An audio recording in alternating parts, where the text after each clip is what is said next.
Hello. Hello. We're all here. Oh, yeah, my lighting looks better now. There we go. Looked weird for a second. We are live. Hello. I have not done this in a while, and Mr. Gregg Schigiel right here at greggschigiel.com. That's right. Contacted me about doing one of these things, and I said, well, let's talk about when we're going to do it. That's right. And then we've been on for about a half an hour, making all the adjustments and ready, because I changed my setup here where I draw, so he was kind enough to help me set up all of that stuff. That's right. I got to see your nostrils and everything. Yeah. So I have no idea if anybody's out. Oh, we do have a few people watching. So we're going to sit and draw for a little bit and talk about some projects that we have coming out. Because then in the process of fixing all this stuff up, I said, why don't we just record right now? And Craig's like, we weren't going to, but okay, let's do it. Yeah. So, I was ready. I'm camera ready all the time. So so I said, all right, well, let's do this, because I have my new camera set up. You can see it right in front of my face right here. When you see it on my face, my camera is pointing down at my desk, and here's my desk, and that's my screen on my iPad. And occasionally we will go to Gregg, and this will be Gregg's screen. Yes. So, and tell us about this since it's up here already. Yeah, right. You like how I did this subtle, right? Yeah. Boom, slam it right there. This is a coloring book I just put out. It's called Superhero Universe. It's a coloring book. I probably should have brought up actual pages from inside the book. Let me do that. That would be smart. You can do that. You can do that. Yeah, let me do that. Give me a second. I can remove you and we can talk, and then let me know when you have them all set up. Perfect. But, this StreamYard is smooth, so smooth. Oh, and Wayne is joining us, so we can also do comments from people. So Wayne says, "Oh yeah, drawing live drawing." So yeah, thanks, Wayne. How you doing tonight?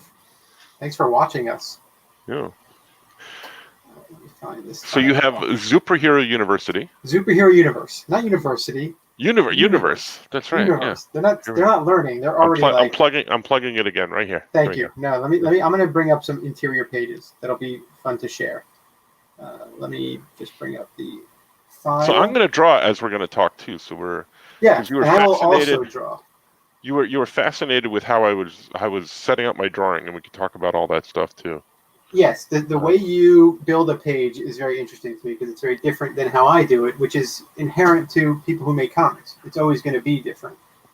Right. But let me go, and I'm going to put a different application in my window, so it'll make more sense what I'm sharing.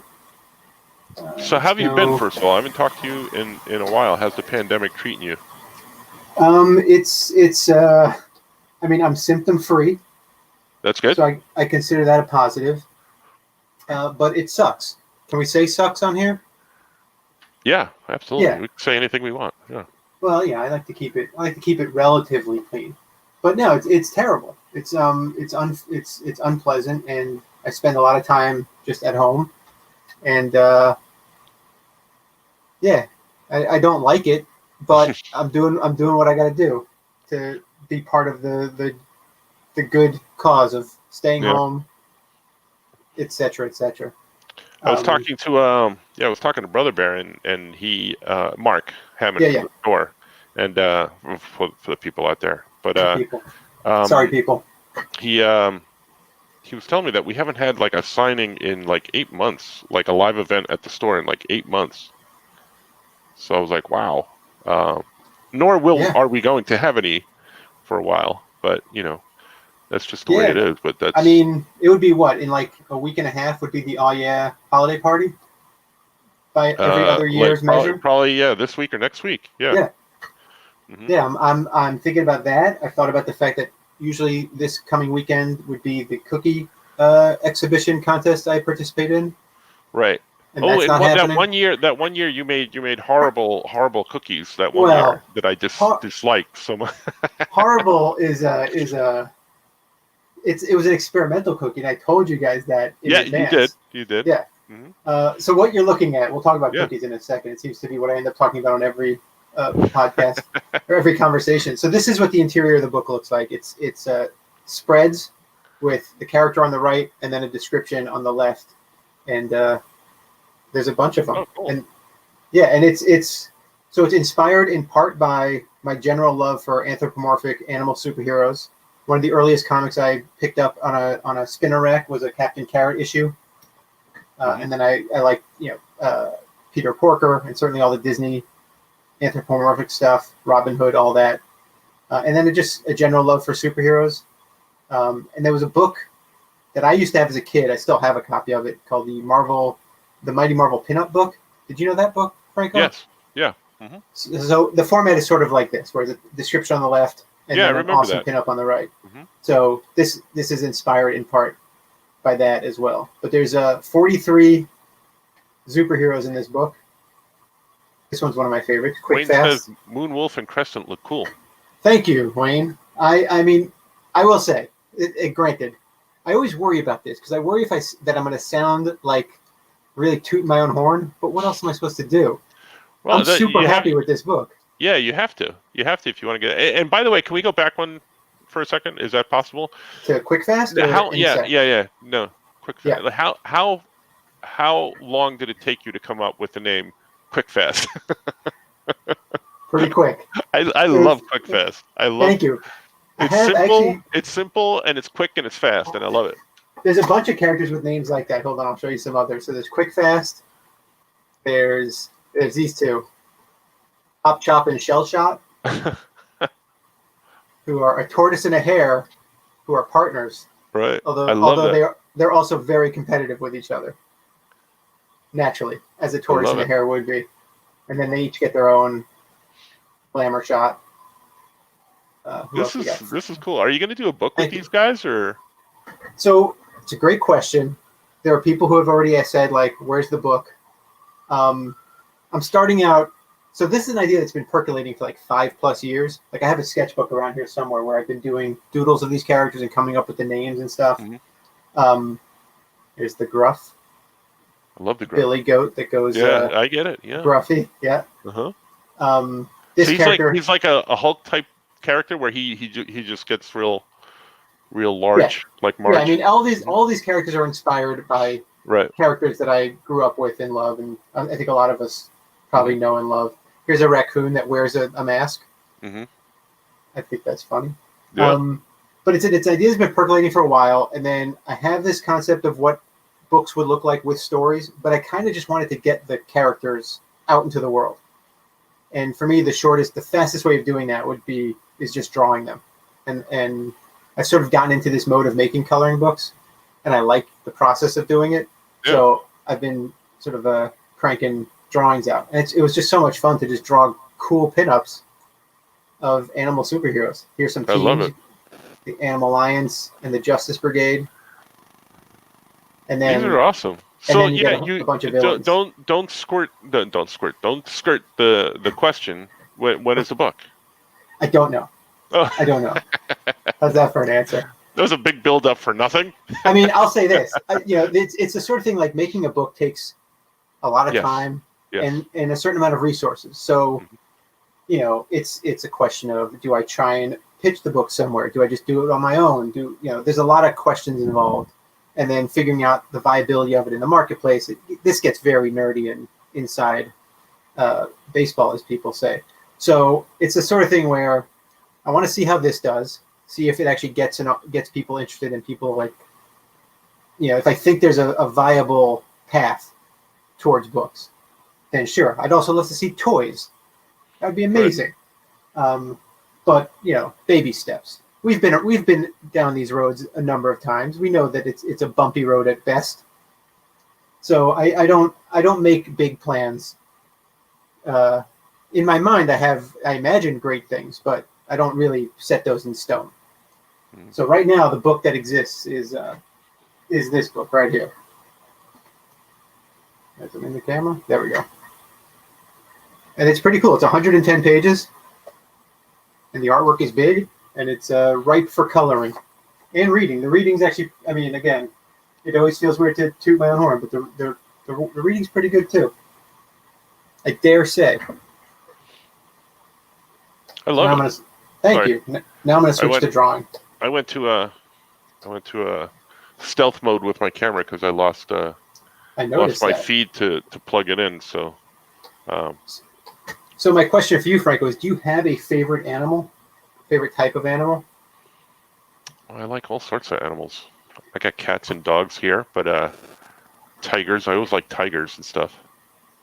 Like the big cats? Yeah, I like the big cats.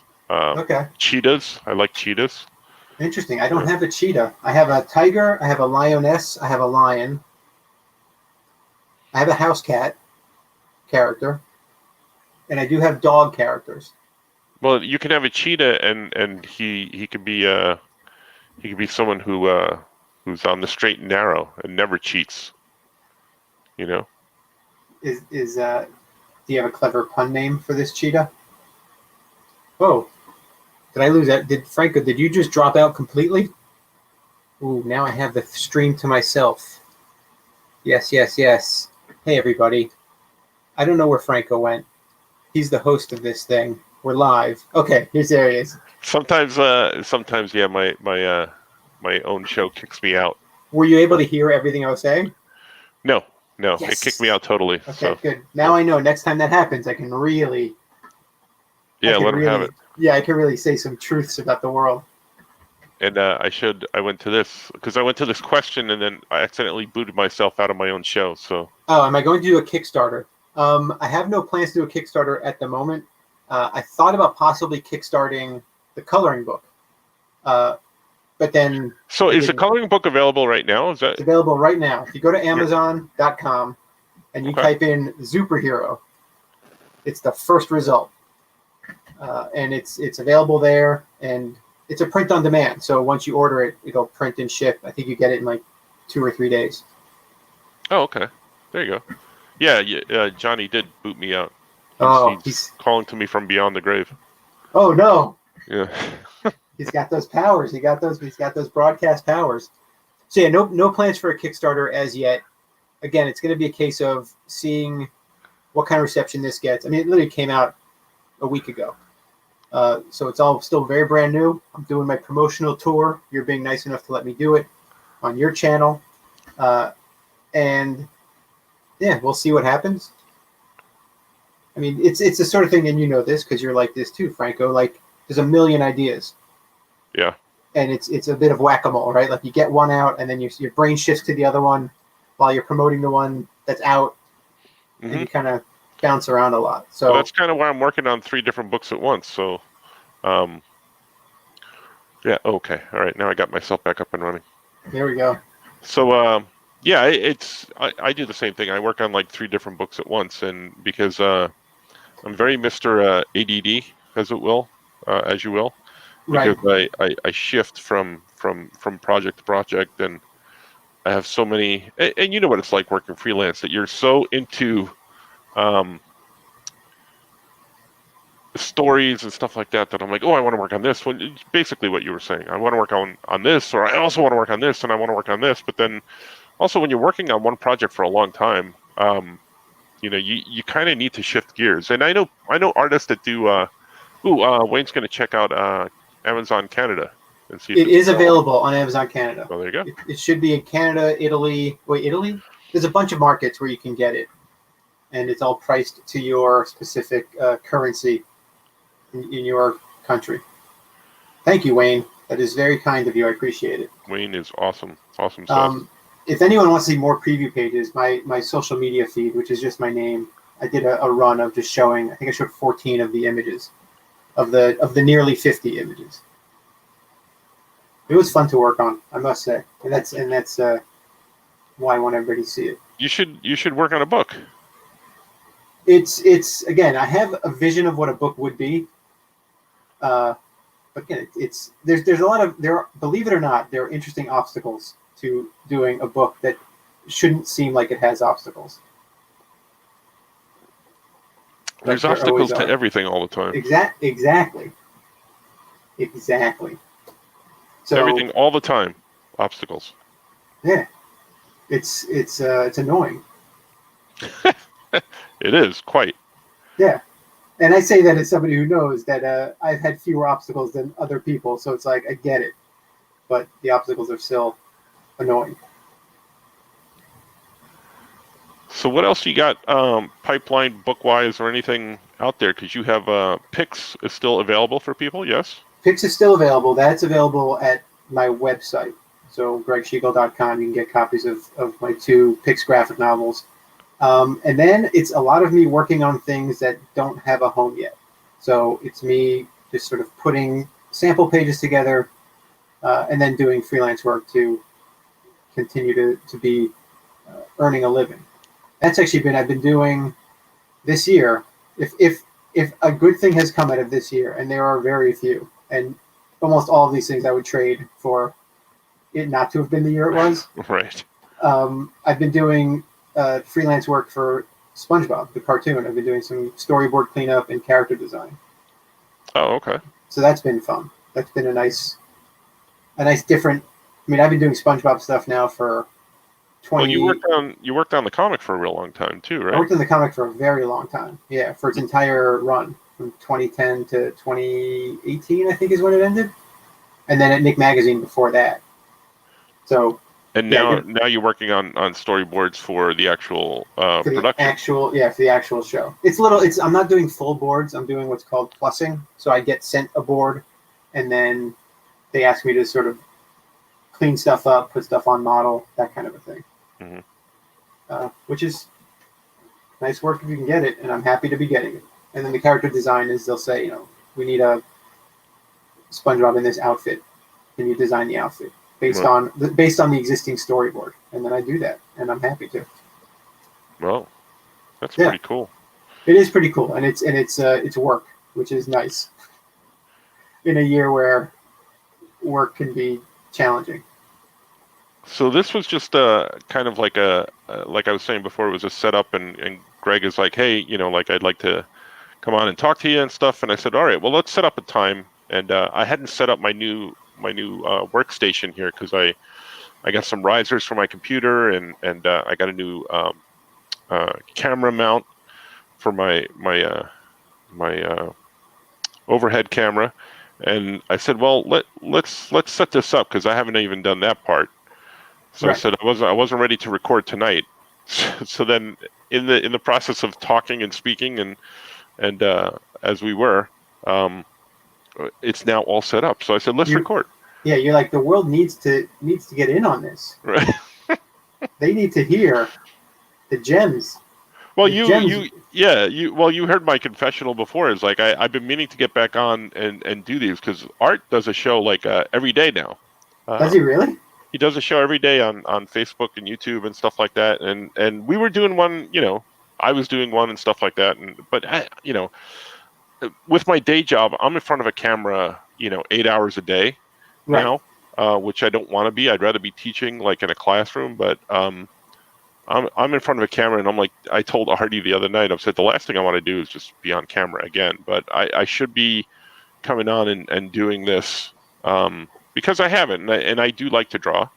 But I would say it is completely fair for you not to want to be on camera. It's a different energy. Like drawing is one thing, drawing on camera. Like I'm drawing right now. My drawing's not even on the screen, and that's not a thing saying put my drawing. I'm going to put it up on the screen right now. I'm just saying it's not. But the consciousness of that there is something that it is going to be on the screen changes every time I redraw something, I'm like, oh, somebody might be watching this. Especially now that I know it's on the screen. Now I'm very aware of what's happening. But yeah, it's a different, you have to be, you're on. You're much more on when you're literally on. Well, this is me drawing pages from my creator-owned Fox and Evil book, and this is, people ask me when the book is coming out, and it is already out. It's on Comixology. The first couple of issues are on, oh, thanks, Wayne. I miss you too. Thank you. Oh. And Wayne says he's gonna pick up some books. Awesome. Oh, yeah. Thank you. Now, Wayne, you're in Canada, and this I don't know if this is the way these conversations work. Canada has one of the great candy bars I've ever had, and it's not the Coffee Crisp. Sorry, everybody. It's a bar called the Wonder Bar. Do you know this bar, Franco? I do not. How do you feel about peanut butter? I like peanut butter. I had some before, actually. Right. Wonder Bar is a peanut butter bar. It's chocolate on the outside. Then there's like a caramel tube in the chocolate, and then the caramel tube is filled with like crushed peanuts and puffed rice. It's so good. Wow. But I have a question for you about the book you're working on Comicsology. Yeah. Is that something that also goes up on your Patreon, or is that no longer? Are those separate things? You know, I've let my Patreon fall by the wayside. But Scoot and I are working on something that I'm going to be putting up on Patreon. I should be putting some of this stuff up on Patreon, but honestly, as I was saying with this book, people are like, "Oh, when's the physical copy of the book coming out?" And that's the answer to that is when it's done. Sure. But in the meantime, to not have it kind of just languish in nothing. I decided that this was the book that I was going to be working on because I have the whole story all plotted out. That was my next question. I have vaguely plotted out. I mean, I know what's going to happen in Wayne has a question. He goes, I thought Wonder Bar is a U.S. candy. It is not. It is unavailable I mean, you can get it at like specialty candy shops who are importing it, but it is a Canadian, as far as I know, Canadian exclusive Cadbury bar. Because I don't even think those are in England. Oh wow! It's a special candy bar. The last time I was in Canada, which was in 2015, I went for a TCAF. I brought back a lot of Wonder Bars. Oh, well, there you go. See, yeah. He's a candy and cookie aficionado. We'll get into that eventually too. But before I lose my train of thought, yes, you have the ending roughly figured out. I have a beginning and an end, and I know what I kind of want to do in the middle-ish. So this project for me is basically, you know how artists will do different, cool down drawings or get started drawings before they start drawing. Daily sketches and such. Yeah, this is mine basically. And when I need a break from everything else, this is what I'm working on. And I was showing Greg before because he was asking me the process off camera. Yes. And I draw the entire thing. I'm going to minimize you for a second here. That's fine. Yeah, we were talking about drawing with ballpoint pen and how we both love drawing with ballpoint pen. So this is my sketchbook. It's dream big, sparkle more, shine bright. This is my sketchbook, and this is all of Fox and Evil right here. So I draw the whole thing in ballpoint pen because I know where I'm going to go. So these are my actual pages, and then I take a photograph of the page. So this page that I'm working on right now is right in here. It's this one right here. So I take a picture of the page and then I pull it into this program here, and I lower down the opacity and put a layer over it. So I use this as my underdrawing basically because I draw this all in ballpoint pen. So I draw out the whole book in here, 10 pages at a time. And when I finish the 10 pages, the only thing I don't do is I draw it, write it, ink it, and letter it. The only thing I don't do is color it. I have my buddy Zach Atkinson that colors a lot of my stuff. Excuse me. He colors a lot of my stuff, so he is the colorist on the book. And I send it to him. Is that because, like me, coloring is your least favorite part of the process? Absolutely. Okay. I do like it, so I'm doing another book with my son, which I was showing Greg some pages of, and we were putting that up on Patreon for a little bit, but I decided to redo them, and my son and I are plotting and writing it together, basically, and that's called Astronaut Odyssey, and we're going to put that up eventually, but instead of doing it page by page, because I hate that process for Patreon as well, I decided that I'm going to rework the whole thing. So I think I'm going to take the pages 10 at a time as I finish them, and put them up. Let's see. Wayne said, now that makes sense because it's Cadbury. I've sent Cadbury cream eggs to friends in Ohio at Easter because you can't get them in the U.S. Oh, we get Cadbury cream eggs here. We definitely get cream. Now, it's possible that the Cadbury cream eggs in Canada are better. Yeah. It's possible. And yes, Wayne, I am using an iPad. I used to have a Cintiq like Artie does, and I assume you're using a Cintiq there, I Greg? am. I don't use a Cintiq anymore. I got rid of my Cintiq mainly because of the traveling back and forth to school, and the traveling I would do at shows and vacations and whatnot. It was so much easier to switch everything over to iPad. So this is what I use on my for all my drawings now. You are. I mean, a lot of people do that. I like the size of the Cintiq screen. It makes me feel like I'm working on, traditional big comic paper. Mm-hmm. But I also have a Cintiq companion for traveling, although that hasn't happened in a long time. Yeah. It's pretty good. I mean, I like the interface, the way the pen feels on the screen and all that stuff. The one time Well, I used Oh, go ahead. the one time I used an iPad Pro was at Oh Yeah Comics. I was fiddling with John's iPad. This was way early on when it was still a pretty new device, and I didn't love the way the pencil hit the screen. It felt See that that was one of my least favorite parts too, because that's what I was about to say. Is I have a screen protector on here that's paper feel, and I found one that I like really well, and it feels like a piece of paper. So I'm kind of loving it, and I've switched over, and I do everything on my iPad now. I think that's a thing. I don't hear enough people talking about the actual tactile feeling of drawing on paper versus a screen, and how the closer a screen can replicate that tension between the tip of your stylus or pencil and the surface you're drawing on Mm-hmm. is huge. Yep, that was a big thing for me. So I had to do it, and I found this. And I forget what it's called, honestly, but I can pull it out if I need to find it. But yeah, I ordered this paper, this protector that is a paper feel. So like when I'm doing this, it feels like paper. It feels like paper with the pen gliding across it as well. Right, that's cool. Well, let's check out what you're working on, because we're not keeping Gregg's up here. Oh, that's kind of cool. We're not keeping Gregg's up here because it dominates the screen, and we know how much you want to see our beautiful, lovely faces. Gotta see our beautiful. So this drawing is the character on the right. This one over here is a character named Tiger Shrike, and then the character that Tiger Shrike is in combat with is the collared spaniel, who is part of the Cosmic Collar Corps,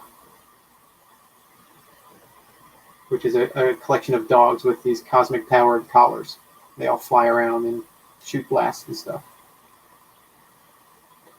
Yeah, I want these things to be books and cartoons too. They're so much fun. I really, when I talk about them, I'm like, this stuff is so cool. Can't believe I made this stuff up. I know, right? It's like, this is awesome. It was today. I was reading because I have another project that I'm working on for DC, which I told you about, but we're not going to talk about it on here. Hush, hush, baby.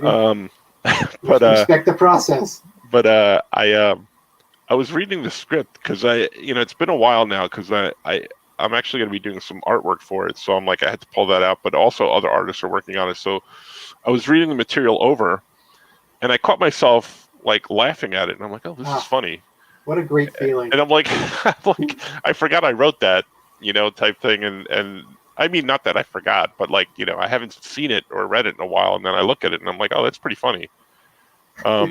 It's a great feeling, because it's like, it's that because it works, Well, it's also, it's very satisfying to be proud of your work. Like so often you look at something you've done and all you see are the mistakes. Well, I do that all the time. yeah. Which again, that's part of. I mean, you don't improve if you can't do that. Like if you can't see what you've done wrong, you'll never get better. But to then look at something and see like, this is really satisfying. It's very satisfying, to use the same word twice, which doesn't make me much of a writer. But yeah, I wrote a thing, a hybrid novel, so it would be prose with comics, and there were a couple of people that liked it but thought it would work better as a full graphic novel.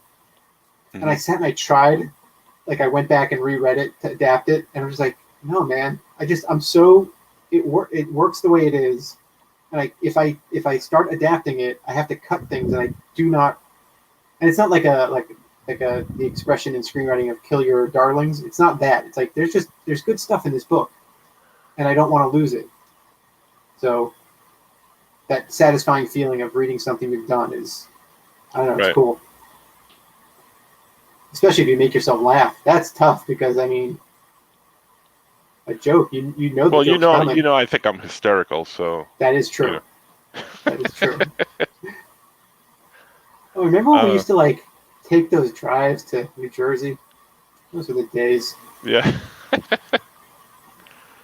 What a world! Yeah, so Franco and I and our pal Jacob Shabbat would go once a year to Phillipsburg, New Jersey, Hmm. to the Phillipsburg Comic Con, which is a Comic Con put on by high school students, and it was One of the more fun shows. it's just so impressively put together that a high school, I mean, my high school would have never been able to pull that off. And it's like a real like family event. It's nice. It's a good time, and we didn't get to do it this year. And it's also it's just so well done, and they get really like huge guests for being Huge such guests. a small. They have Lee Weeks, they have Walter and Louise Simonson. Yeah, 2 showing years up. in a row they had them. Yep. Last year there was Joe Kelly and Steve Siegel were there. Hmm. Yeah, I mean now all the names are like flashing out of my brain. Jamar Nicholas was there last year. Klaus Janson was there last year. Hmm. Yeah. DMC was there last year. Yep. Hmm. Yeah. And this is a local high school show. Yeah. And they invite us. And the first year they invited me, I talked to you about it. You're like, oh, you got to go to the show. It's great. Yeah, because we had gone, Jacob, Chris Geruso and I had gone, and we didn't know what to expect, but they paid for us to rent the car to get there. And we drove down and we showed up. And this was at a different school. You saw the old school, right? You went to that? No, Oh, really? No. The first year I went was in their new school. Oh, so the old school it was just like the gym was turned into this convention, but it was like the kids make signs for everybody, so you don't even have to bring a banner if you don't want to. Mm-hmm. Like everything's just set up, and then the green room is incredible. Cookies and junk food and every flavor of Girl Scout cookie. It's amazing. Yeah, but they didn't do it this year. It got canceled, and they've already canceled the one for next year. Oh, did they? Yeah.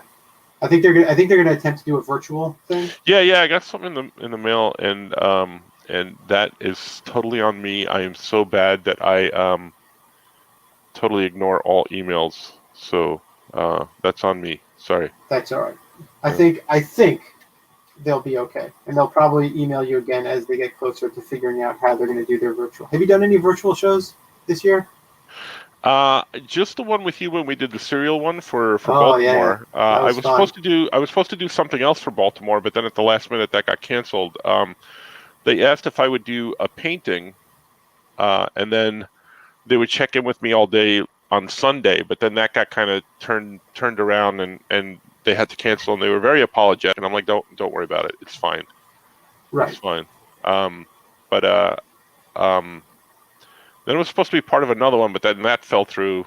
And it's okay. Honestly, with everything that's been going on with school with me, I was just fine not to be doing anything for a while. Sure. Because that was just so brutal the beginning of the school year. And it's still brutal, but yeah, a little bit more manageable now. Yeah, the end of last school year and then the beginning of this one. Yeah. Yeah, that's rough.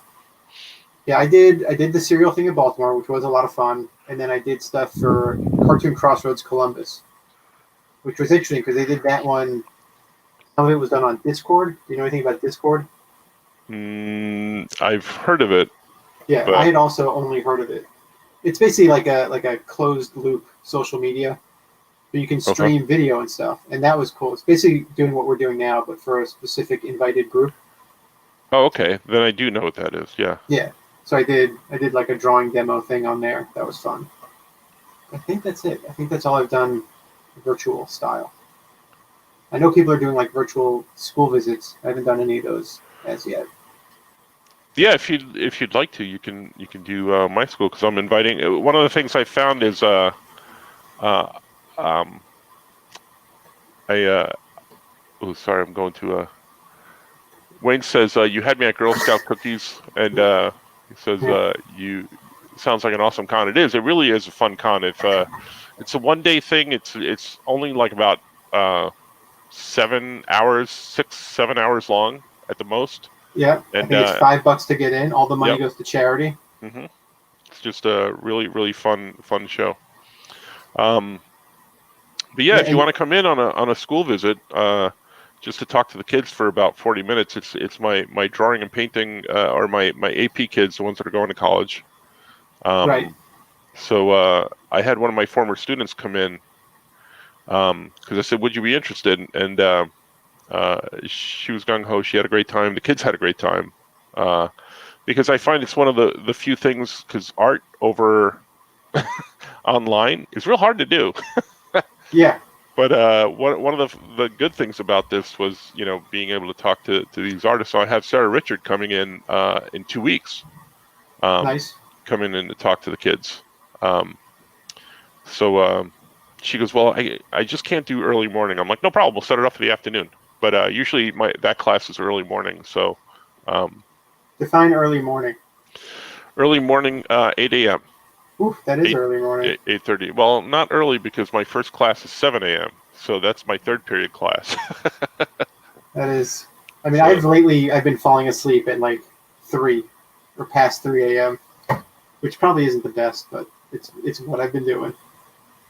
When I was in high school in AP, so the way my high school worked, if you took art in 10th grade for 1 hour, when you were in 11th grade, you could take a 2 hour art block, and by the time you were a senior, you could take a 3 hour art block.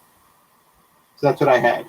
My schedule in high school, the last 3 hours of my day was just art class, interrupted by lunch, no less. oh No, it's great. So then there was a thing we would do. I don't know if your school does this, but our school had a thing where one day in the year it would be a teacher swap day where a student would take over the class. yeah, they don't do that anymore. Okay. Yeah. Did they used to? Years ago, yeah. Why did they stop doing that? Well, for obvious reasons, but yeah. I don't know is it like there's a liability thing? Well, yeah. I mean, just the amount of time and um, you devote to actual classroom stuff and yeah. Then Right. the the thing about being fair to all students and stuff. Okay, got it. Yeah. Yeah, that was I will say that was not obvious to me. Greg, you and Art are fighting the vampire with those late hours. Yeah, Art always talks Yeah. about fighting the vampire. Yeah, I'm on the complete opposite schedule because I'm always um, early morning for school. right. But I did talk to Art last night. I was talking to him last night for a while, and Scoot, we were both on. See, I could have joined that and you wouldn't have to do a double stream. But that one you weren't streaming, I know. That one we weren't streaming, and it just like I said, like I told you before, because you're like, oh, you want to come on the podcast on? Oh yeah, and I'm like, I have no idea when we're going to Right. record those because we all have to be on the same schedule. So Right. Plus, you Yeah. guys probably just talk a lot of smack about me, and you didn't want to get me involved. I understand. all last night, the whole thing was about you.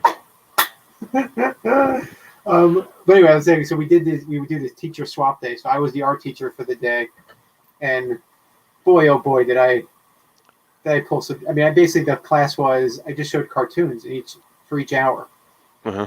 but I knew that the last group it was all the same kids for 2 hours. So I think for the first 2 periods, I showed episodes of Batman the animated series. This is in 1997 or 1993 for anybody who wants to know why. These were the things I was showing, and then the last period I just showed Beauty and the Beast, the whole movie, and then there was a quiz after. So like you'd watch Batman, and then there'd be a quiz. That was my bit. It was fun. Yeah, I'm upset with the fact that you were in high school in 1997. No, 1983. I graduated in 93. Yeah, I was still. in college in 97. I graduated college in 97. Still, yeah, that's a lot later. And yet it is still to probably a lot of people a long time ago. I mean, it was a long time ago. Who am I kidding? it's like every now and again I'm like, wow, I started my job when I worked at Nickelodeon in 2000. That was 20 years ago. Good Yeah. Lord. It's Oh. insane. So I remember one question from the Beauty and the Beast quiz. How well do you remember the movie Beauty and the Beast, Franco? I don't know. We're about to find out, though. All right. The question was, I think it was, can you name two of the three moments in the movie where CG animation was used? Yeah, the ballroom Yeah, was one. that was one for sure. And the other one was the dance sequence when they're all turning human, right? I don't know if that Or had the carriage scene with the forest, I believe. the carriage when the carriage takes the dad away. Right. Mm-hmm. It like that's clearly CG, and I think his little contraption that like his little invention at the beginning, I think that had some CG stuff in it. But yeah, he did very well. Very good, man. Nice work. Oh, thank you. When Never was the last watched the time you movie in watched that? years. Yeah, I was gonna I say, don't know, when did you years. guys watch it? It's impressive. Years and years ago. It's a good movie, and I say it is better than the live action remake. I saw the live action remake of the Disney live action remakes. I haven't seen The Lion King. I did see Beauty and the Beast, but I'm like, that was the first one I watched, and then I'm like, why am I watching this? Because I've already seen the movie so many times. And the same thing happened with the Broadway play. We're gonna go I back saw to the you. Broadway show too, and I was just like, I think I prefer the cartoon. Yeah, let me tell you, I was astounded at the Broadway play visually. Visually, I was astounded. I was so bored sitting there though, because I had seen the movie so many times, Sure. over and over, the cartoon, and Yeah. and I'm just, I know what happens. I've seen it like 5,000 times. I'm so bored here. But I'm like, all right, how are they going to do the stampede scene? How are they going to do this? How are they going to do that? And I'm like, Wait, visually it's kind of cool. Wait, you're talking about Lion King? Lion King, yeah. Okay, The you Broadway were play. saying Beauty and the Beast. Oh, I'm sorry. Which was Lion King. me. Okay. I'm sorry. I have not seen Lion King. I saw Beauty and the Beast on Broadway, and it was basically the movie. Greg, you have to tell an interesting and very short stories if you do an All Yeah podcast. One or else Jacob Chips will cut you off. Yeah. Is that true? So I can't be interesting? No, you can't be interesting at all. You can't be interesting, and he will cut you off. Now, what is why he's cutting off to what end? Like because he thinks things need to move along, or he's bored? I don't know.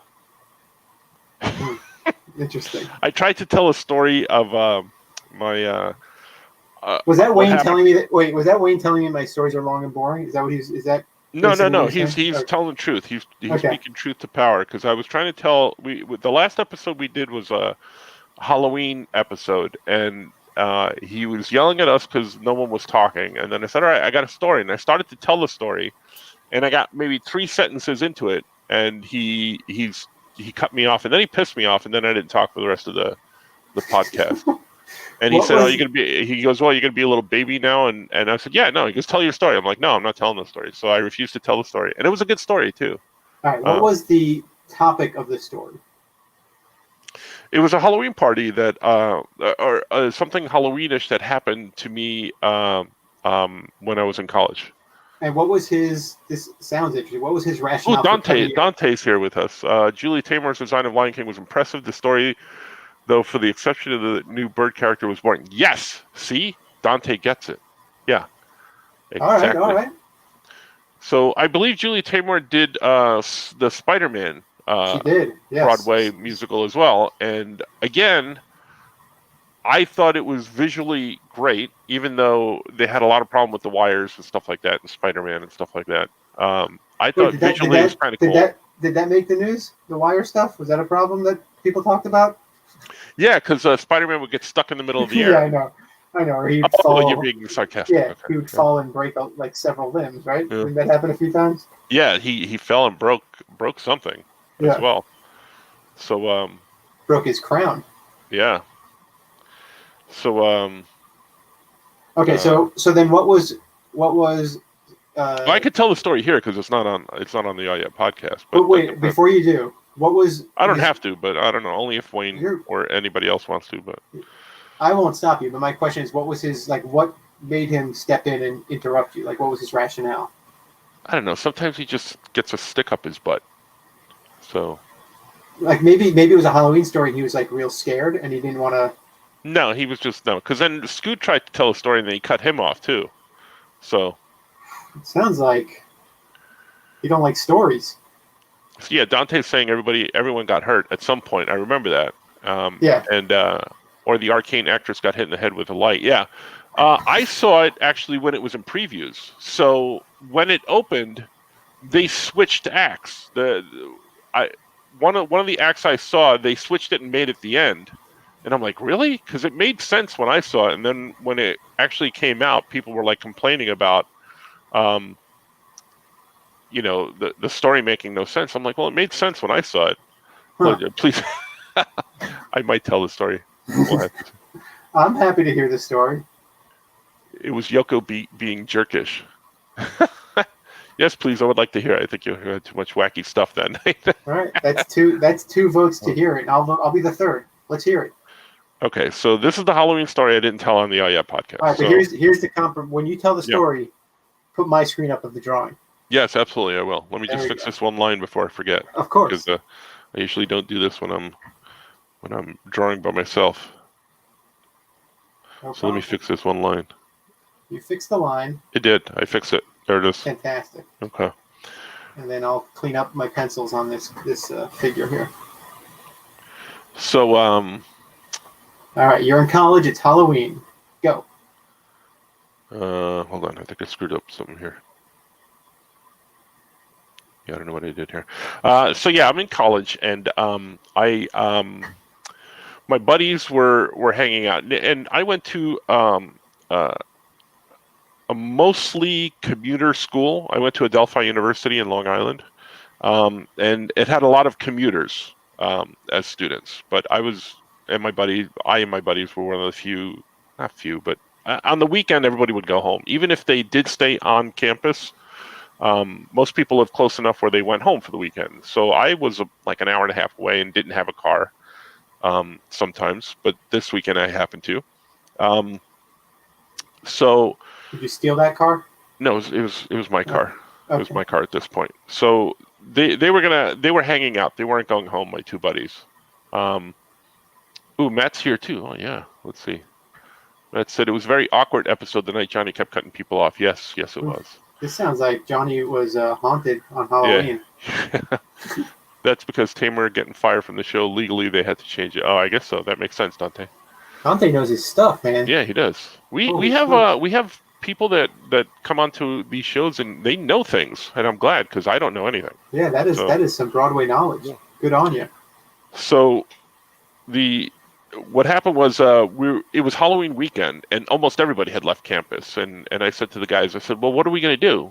Are we going to do anything? And they're like, nah, there's nothing happening. Almost everybody went home. We're not going to do anything. So I said, you know what? I'm just going to go home then. So I went home, and then I heard this part of the story when I came back. Okay, so all right.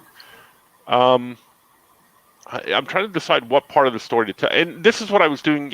I'm trying to recollect the story, and Johnny cut me off, I guess, because I wasn't getting to the point right away. But the build-up is good. Now, at what point in the story had he already cut you off before you even got the here? Okay. Right now.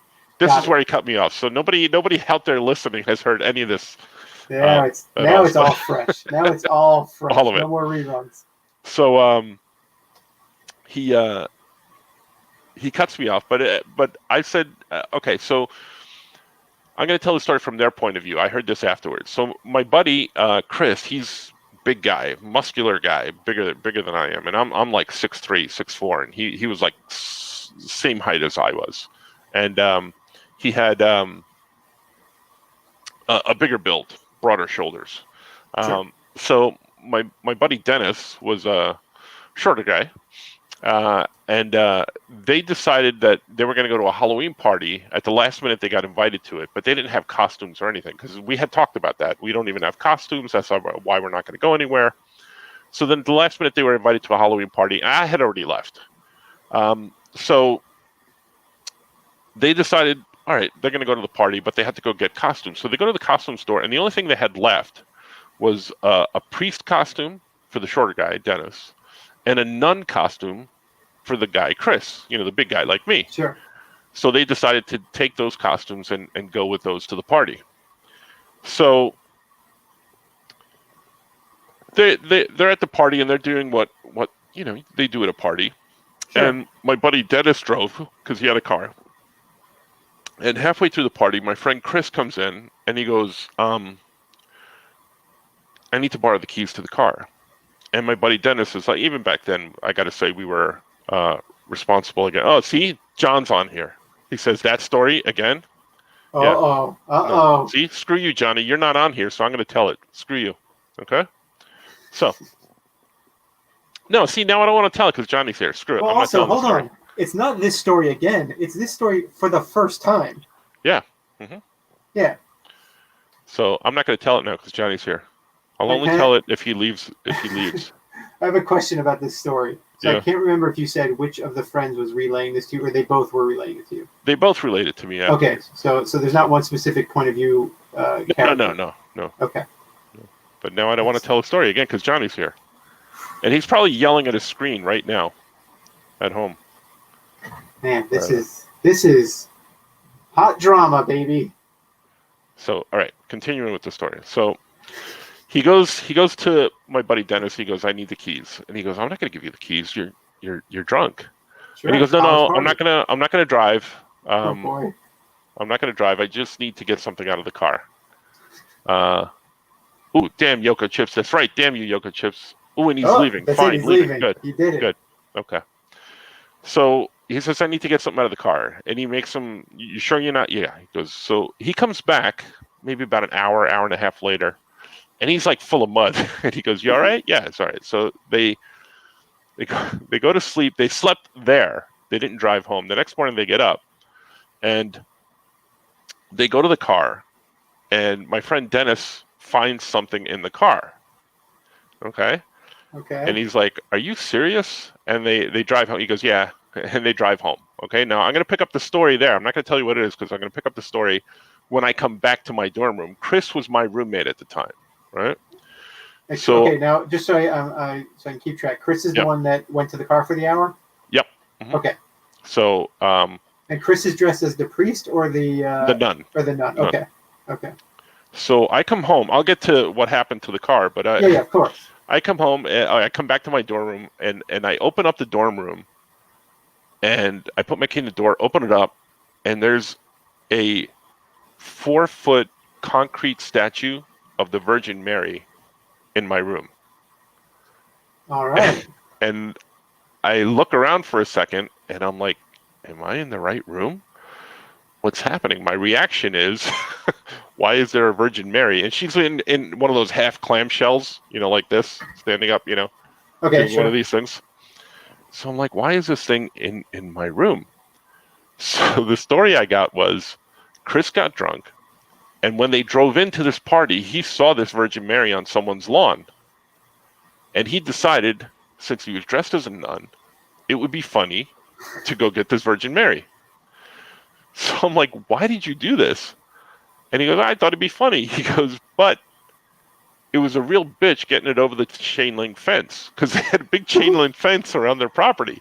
And it was muddy and kind of raining out. So can you imagine like a 6'4" nun running across someone's lawn holding a 4-foot Virgin Mary statue? So then he got it in the car, and Dennis's car was caked with mud. And then he goes, why did you put this in the car? He goes, I'll take it home. It'll be neat for the room.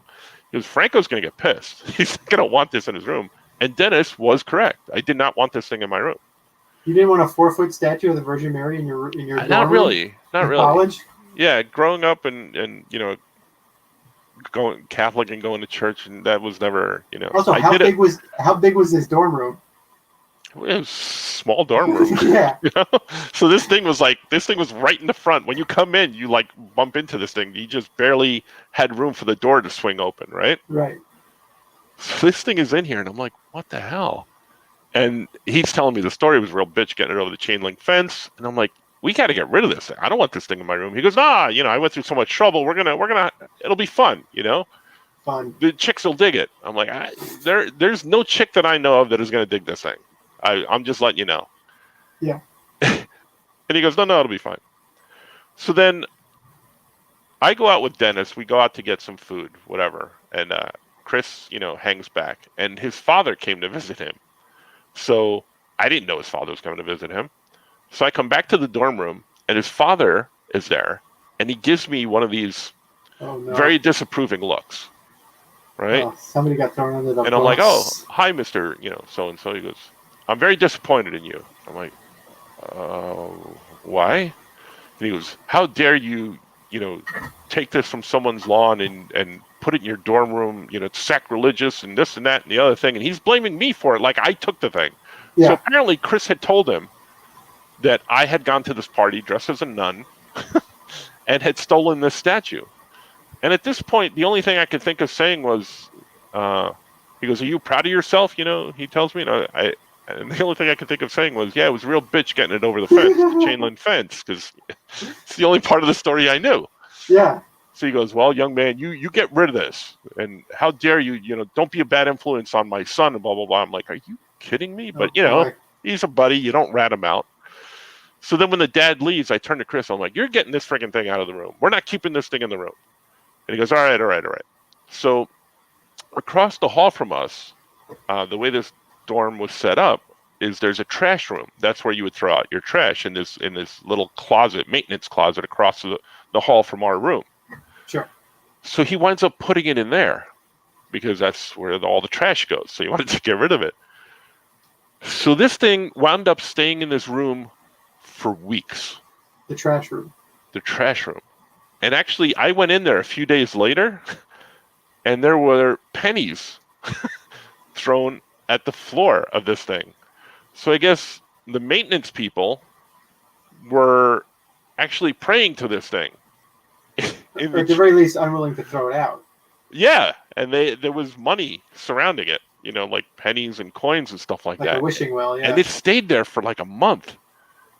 So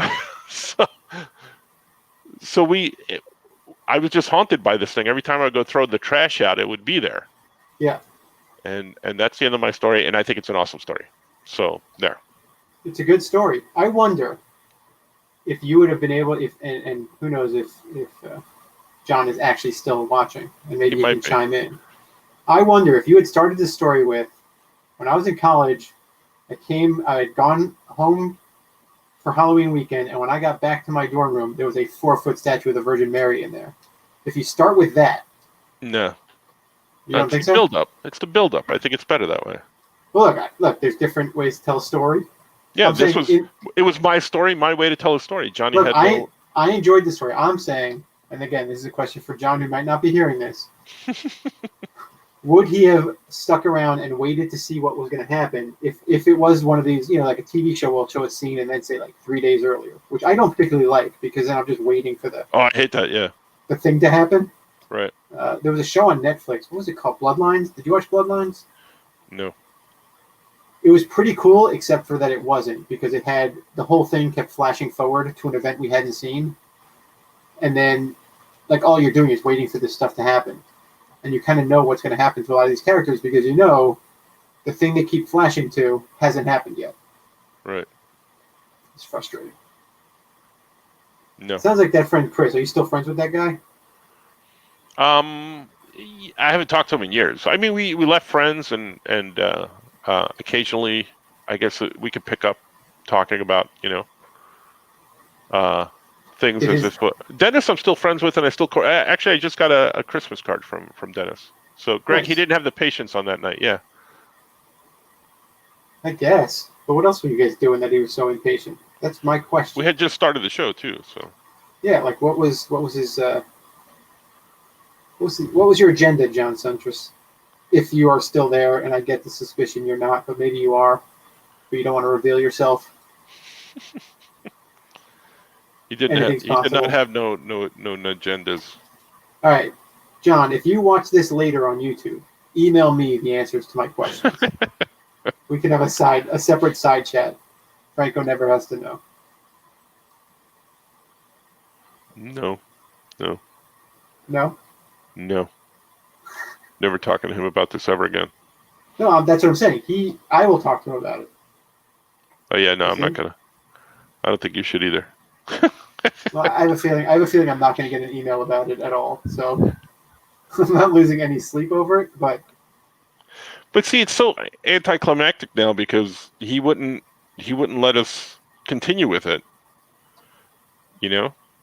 I guess. But I mean, again, it was all But new to then he me. made a big deal about, go ahead, tell it, and then I'm like, no, I'm not doing that. Forget it. And what was Scoot's story? What do we remember of Scoot's story? That also got cut off. He told me about it later. It was a funny story about his uncle and stuff. So yeah. I'll send Scoot an email and say, "Yo, let me hear this Halloween story about your uncle." Huh. There are no agendas during an all yet. Yeah, see, no agendas. We just do this. We're just on there. Right. Well, again, this is all of my questions are to try and understand the psychology of a John centrist. There is no understanding that psychology. I mean, it's possible that he's see, like right here. Yeah. See, I'm going to put my screen up for a second here. Sure. Because let's see here. Oh, I'm going to switch this. So right here, see, like I have this panel right here, and I almost had, like, I didn't realize I drew the same panel for the next one, like the same kind of pose. So now I'm changing it, and I'm drawing right over my Russ, so that I change things out, so it's not the same angle. I guess that's why your system is so interesting to me. It's so foreign to me. It's like the way I do stuff, and again, this will probably seem crazy to you, is I lay the entire thing out. So like when I did my Pix books, I laid out all 180. Yeah, I remember that. Pages. You write the whole script too, right? No, I don't write the whole script. I basically do what people will describe as Marvel method, but for myself. So I rough the whole thing out, panels, and then I block in the where the text goes, and then I letter it before I pencil it.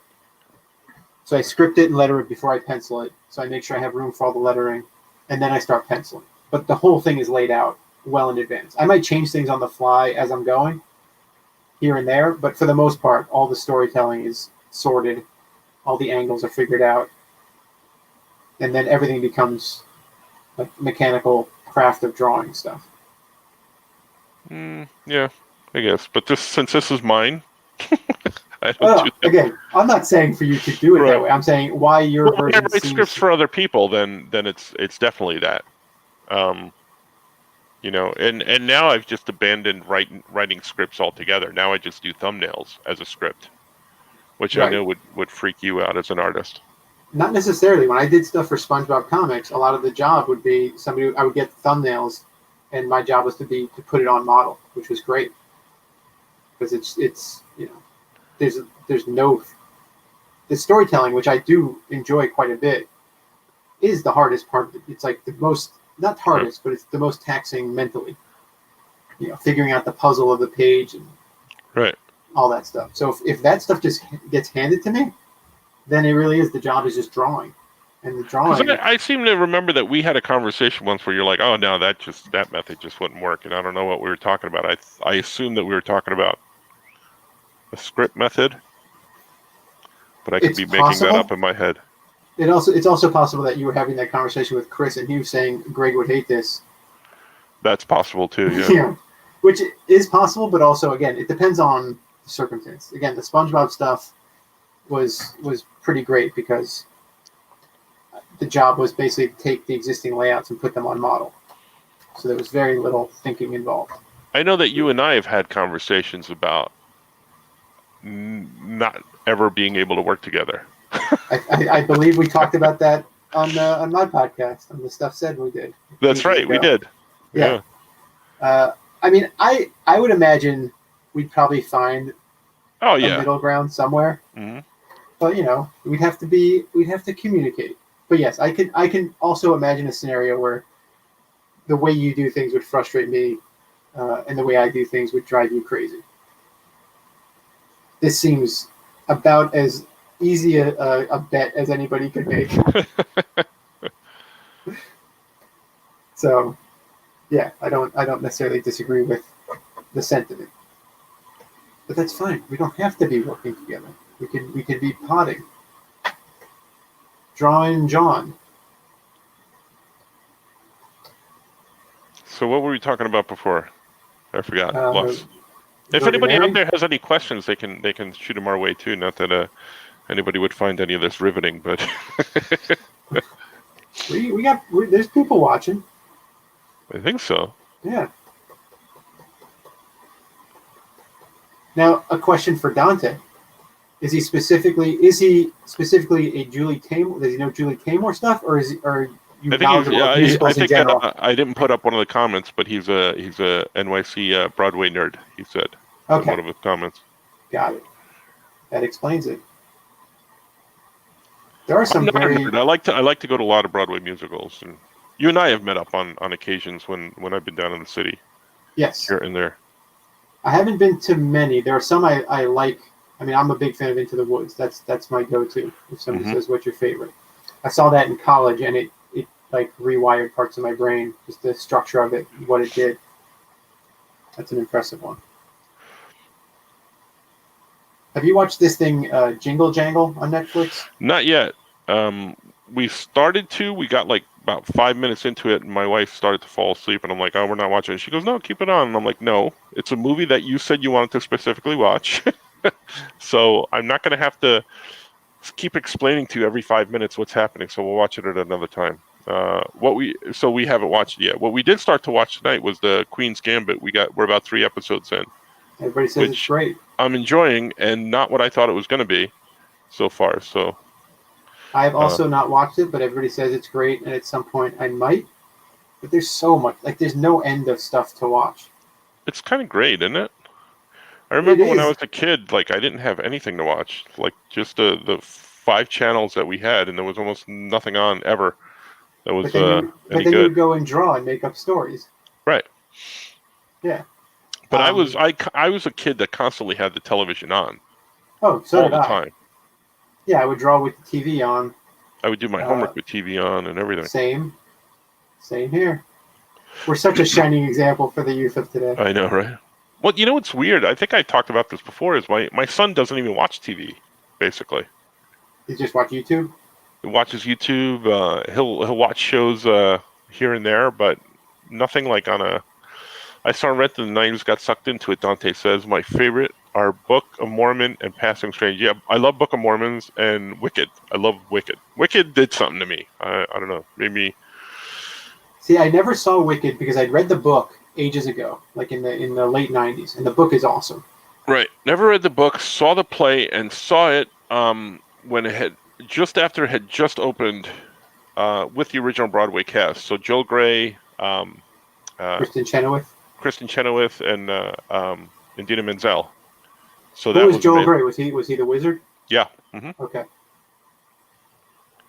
So yeah, the book is so good. I have the book and I never read it.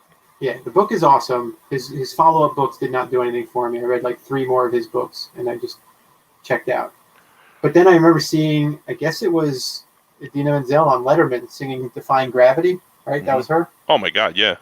But my problem again, I was just like, this is not as good as, like, this feels goofy. I prefer the book. I was that guy. That said, I've since listened to the Broadway cast recording, and that song "Popular" is great. Yeah, Popular. Yeah. Yeah, it's really good. At one point, I was listening to and watching musicals on YouTube because I had an idea for a musical, and I still, at some point in the future, want to do it as a comic. And you're saying, how do you do a musical as a comic? I have a way to do it. I believe you. I just haven't. I even bought a domain name, and that I've never used. Well, that's funny. But I have it, and at some point, maybe one day I'll do it. But something popped into my head. Wayne says, let's see, his favorite musicals are Sweeney Todd, Cats, and Tommy. I love the original Cats, but even then, it annoyed me that there wasn't any story to it. You know, it was a very basic structure to Cats. Right. Yeah, I've never seen Cats. I've heard varying people's reactions to it. I saw a very interesting production of Sweeney Todd where all the performers played their own instruments on stage. Oh wow! And Patti LuPone was on. She played the baker. Oh wow! and she played the tuba. It was wild. Wow. Yeah. Something brought up in me a question when you were talking about something. Okay. Books. What's your favorite book? Not comic, book. My favorite book. Well, there's a few. Um, the the one that springs to mind is Alice in Wonderland. Uh-huh. I love that book. This one may or may not qualify, but the monster at the end of this book, starring Lovable Grover, is one of the greatest books of all time. Okay. If we're gonna go in that subcategory, You Are Not My Mother is my favorite of those Children's type of books. books. Yeah, Yeah. yeah. Oh, that's like the little fuzzy guy, right? Little fuzzy bird and the dog, and the Oh, then bird I keeps going up. Are you my mother? Or you're not my mother? Type thing. maybe I don't know that one. Mm. And then I really, like in high school, we read Frankenstein. I thought Frankenstein was awesome. Let me think of other books I've read that I really liked. The Phantom Tollbooth is awesome. I'm trying to think of a book that isn't written for children. Give me a So second. what's your favorite one? 'Cause Alice in now we Wonderland. talk Alice in Wonderland is the book I've read the most. I used to read it once a year for a long time. Really? Yeah. I read that book in high school. It was assigned to us, and I read it in one night, and I couldn't believe how good it was. And then I was just like, I was locked in, and everything about it is super cool. I like Tom Perrotta's books. So he wrote Election. He wrote Little Children. Uh-huh. He's written a bunch of stuff. I've read a lot of his. There's a book by Tom Robbins called Skinny Legs and All. That's awesome. Interesting. Yeah, that's a really. Some He's names the I guy. haven't heard of. Tom Robbins wrote Even Cowgirls Get the Blues. That might be the most famous of his. Okay. Movie with Uma Thurman. Yes, about a woman with giant thumbs. Yes. But the book, the one I just said. Now I just lost the name of it. Even Cowgirls No, Get the not Blues. that one. Skinny Legs and All. Skinny Legs and All is like every 10 pages is a new idea on it. I was like, this is amazing. I like Breakfast of Champions. That's pretty good. The Vonnegut book. I haven't read. Then what were the last books I read? I did read the book that Jojo Rabbit was based on. Okay. And in that case, I think I enjoyed the movie more. The book is really dark and depressing. It's like, holy crap, this is unpleasant. Because did you see Jojo Rabbit? Yes, and I loved it, and it was also sad and fun, but yeah. Yeah. So some Jojo Rabbit spoilers for people who haven't seen Jojo Rabbit. I apologize. Yes. The movie's been out for Spoilers. Yeah. It's been out for over a year. So the book, he's only a kid in the book for maybe the first third. And then for the rest of the book, he's actually like a grown-up who refuses to believe. It's so creepy. The book is creepy and gets creepier with every turn of the page. Oh, really? Like, the war ends, but he's now in love with the girl in the wall. So he doesn't tell her the war is over. Oh, okay. He just keeps her in the wall. It's the creepiest thing in the world. Oh my god! So the movie was a much more charming experience. But there are times where I'm not the greatest. I read slowly, and I read a lot of books for young readers. There's an author named E.L. Konigsberg. I like her books a lot. She wrote the big famous one is Mixed Up Files of Basil E. Frankenweiler. Uh-huh. Do you know that book? No. About the kids that run away to the... I've heard of it, yeah. They run away to the museum, the Metropolitan Museum. That one's good, but the one I like by her a lot is called The View from Saturday. And then I'd never heard of the book called The Westing Game until 3 years ago, and I finally read that. It's great. That's another book for younger readers, but it's like Clue. There's a mystery and a bunch of people that are gathering together and trying to figure out who it's a cool whodunit kind of a thing. What's your favorite book? Enough about me. What if I said my favorite book was Superhero Universe coloring book? It would have been valid, but a little pretentious. But yeah. No. What is your favorite book? Archimaniacs. Yeah, which comes out next week, by the way. So that's right. That's why I mentioned it. My favorite book, I read it back in high school, and I haven't read them since, and I don't reread books. My philosophy on that is that there are so many books out there that I just don't reread them Sure. because I get to a new one. But my favorite book, I read it towards the tail end of high school, was a book by Robert Heinlein. And it was called Friday. It's about a woman kind of cyborg, and it was action, adventure, and a little bit sexual, and it just kind of, I was like, I didn't know a book could be like this type thing.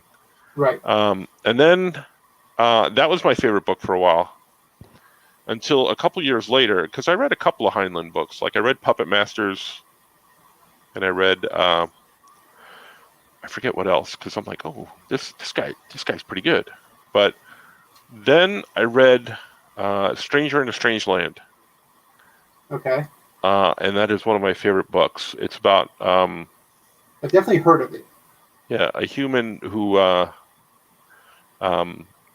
there's this expedition that goes to Mars, and it's a mixed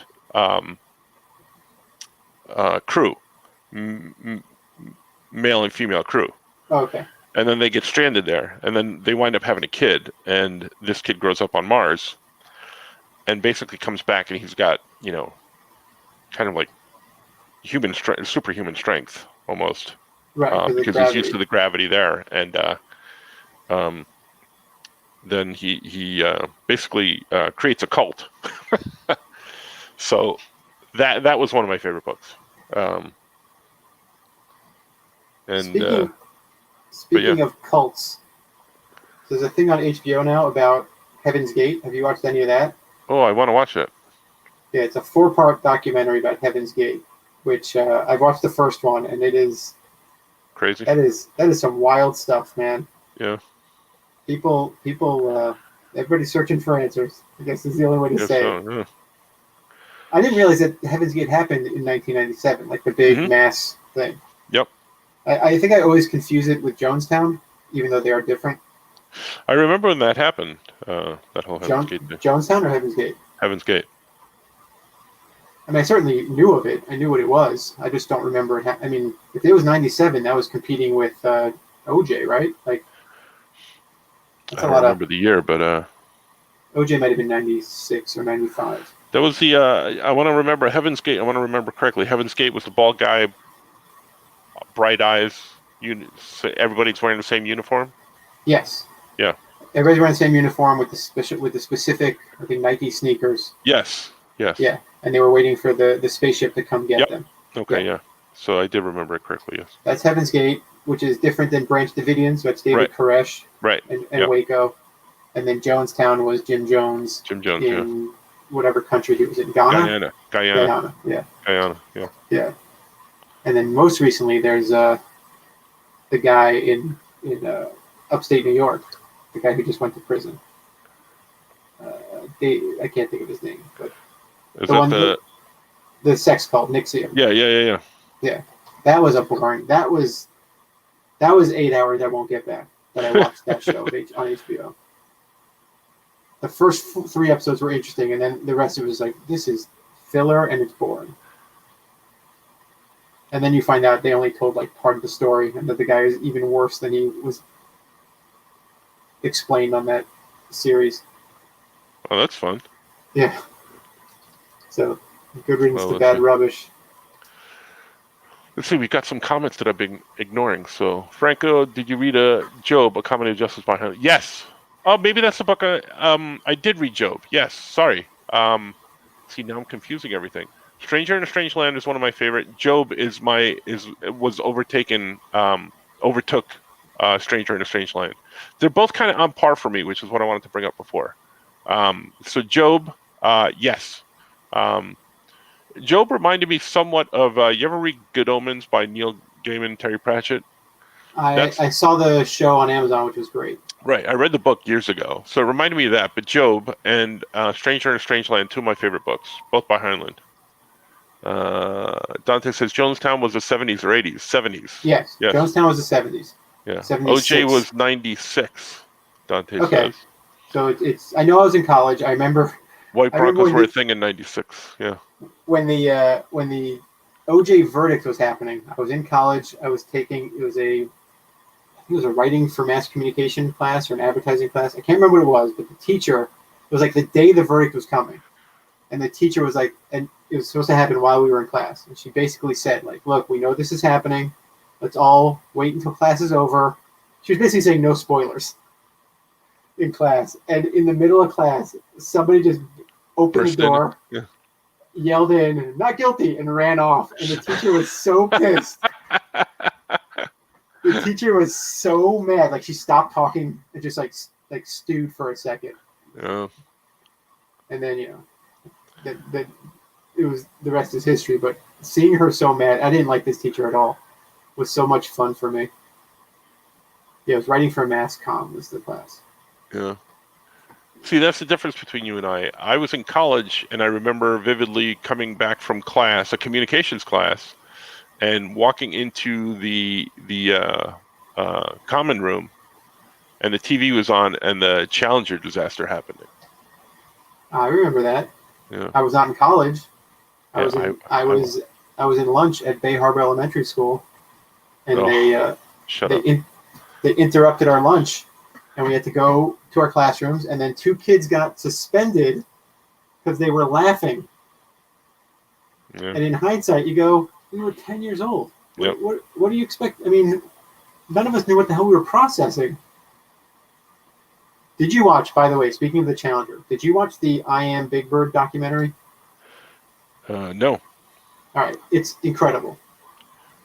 It's well worth everybody's time. But there's a bit in it, I almost don't want to spoil it. I won't. Go watch it. It's really good.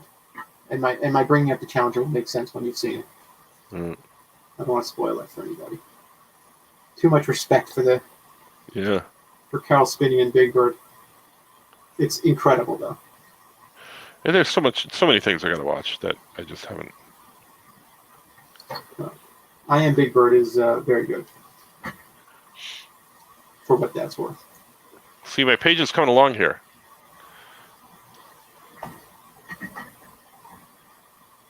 It is coming along. And then you don't even have to color it. No, but I do have to letter it. But I have a bunch of other pages that I've already done. So I forget what page this is. That's horrible. See, if you lay all your pages out initially, you'll know what all the pages are. The one thing, no, I do. I have them all in here, but I just can't remember what page I'm currently drawing. The other thing is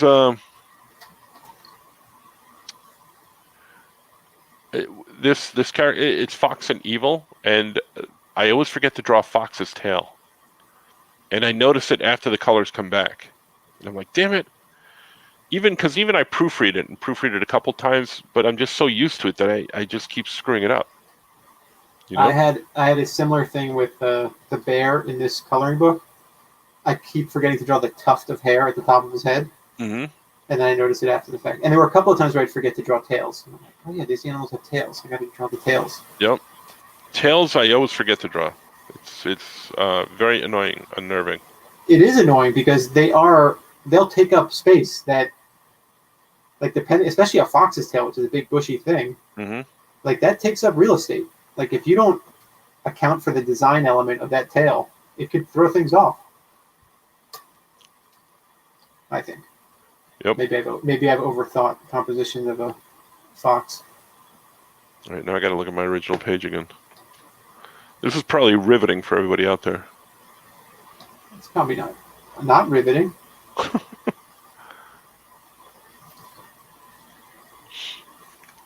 And also the problem is I have some cool drawings coming up that I can't wait to get to in this book. Now, when did you, in your becoming who you are, reach the point where you realized, oh, I have to just not do all the cool drawings first. I have to do things in a specific order, and when the cool drawings come up, I get to do them. You follow what I'm saying? Yeah, for me, that's been Mandalorian is like a religious experience. How good it is, unlike the Trek shows. Yes, that is true. I agree with you. Dante. For me, it was at a very young age. I hate spoilers. So if you spoil Mandalorian, I would be upset if I hadn't watched it yet, type thing. But things have to go in a certain order for me. And I have a lot of trouble with some comics because I don't have all of them. You know, when I was very young, I would buy comics and then I wouldn't be able to get the next one, and then I'd let that go by the wayside unless I came into a new story or something like that. Sure. Because I need all the parts of the story to read it. I guess it got worse as I got older. So now, long story short, when I draw pages now, I have to draw them in order. But were you always that? Like, I know when I was younger and I would do samples, I would start with, like, I would just draw the glamour shot that I wanted to draw. And then I was like, oh, now I got to draw the backgrounds. And I would just be bored instantly. Right. Whereas now it's like, all right, you start on page 1, panel 1, and you just start drawing. Right. In order until it's done. Yep. Period. And I think that's something that you just have to learn, because it is so much more fun to draw the fun stuff. Mm-hmm. But if you were doing that out of the gate, then I got nothing.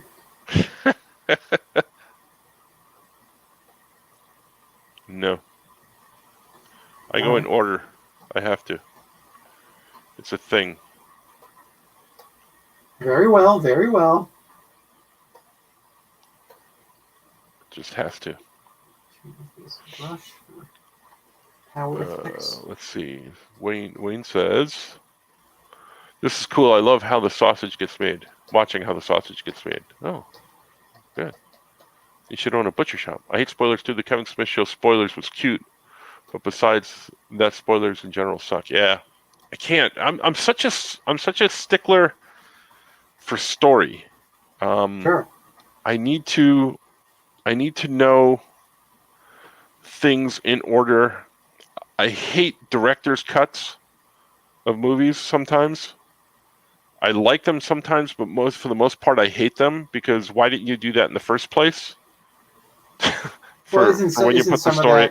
Isn't some of that like studio gets involved in? No, I get all the reasons why, but it's interesting that you say that, because I know you studied film, so it's interesting that you would not that like there wouldn't be a compelling interest in a director's cut. Oh, there is, but it unnerves me for the director. Why didn't you just let him do this in the first place?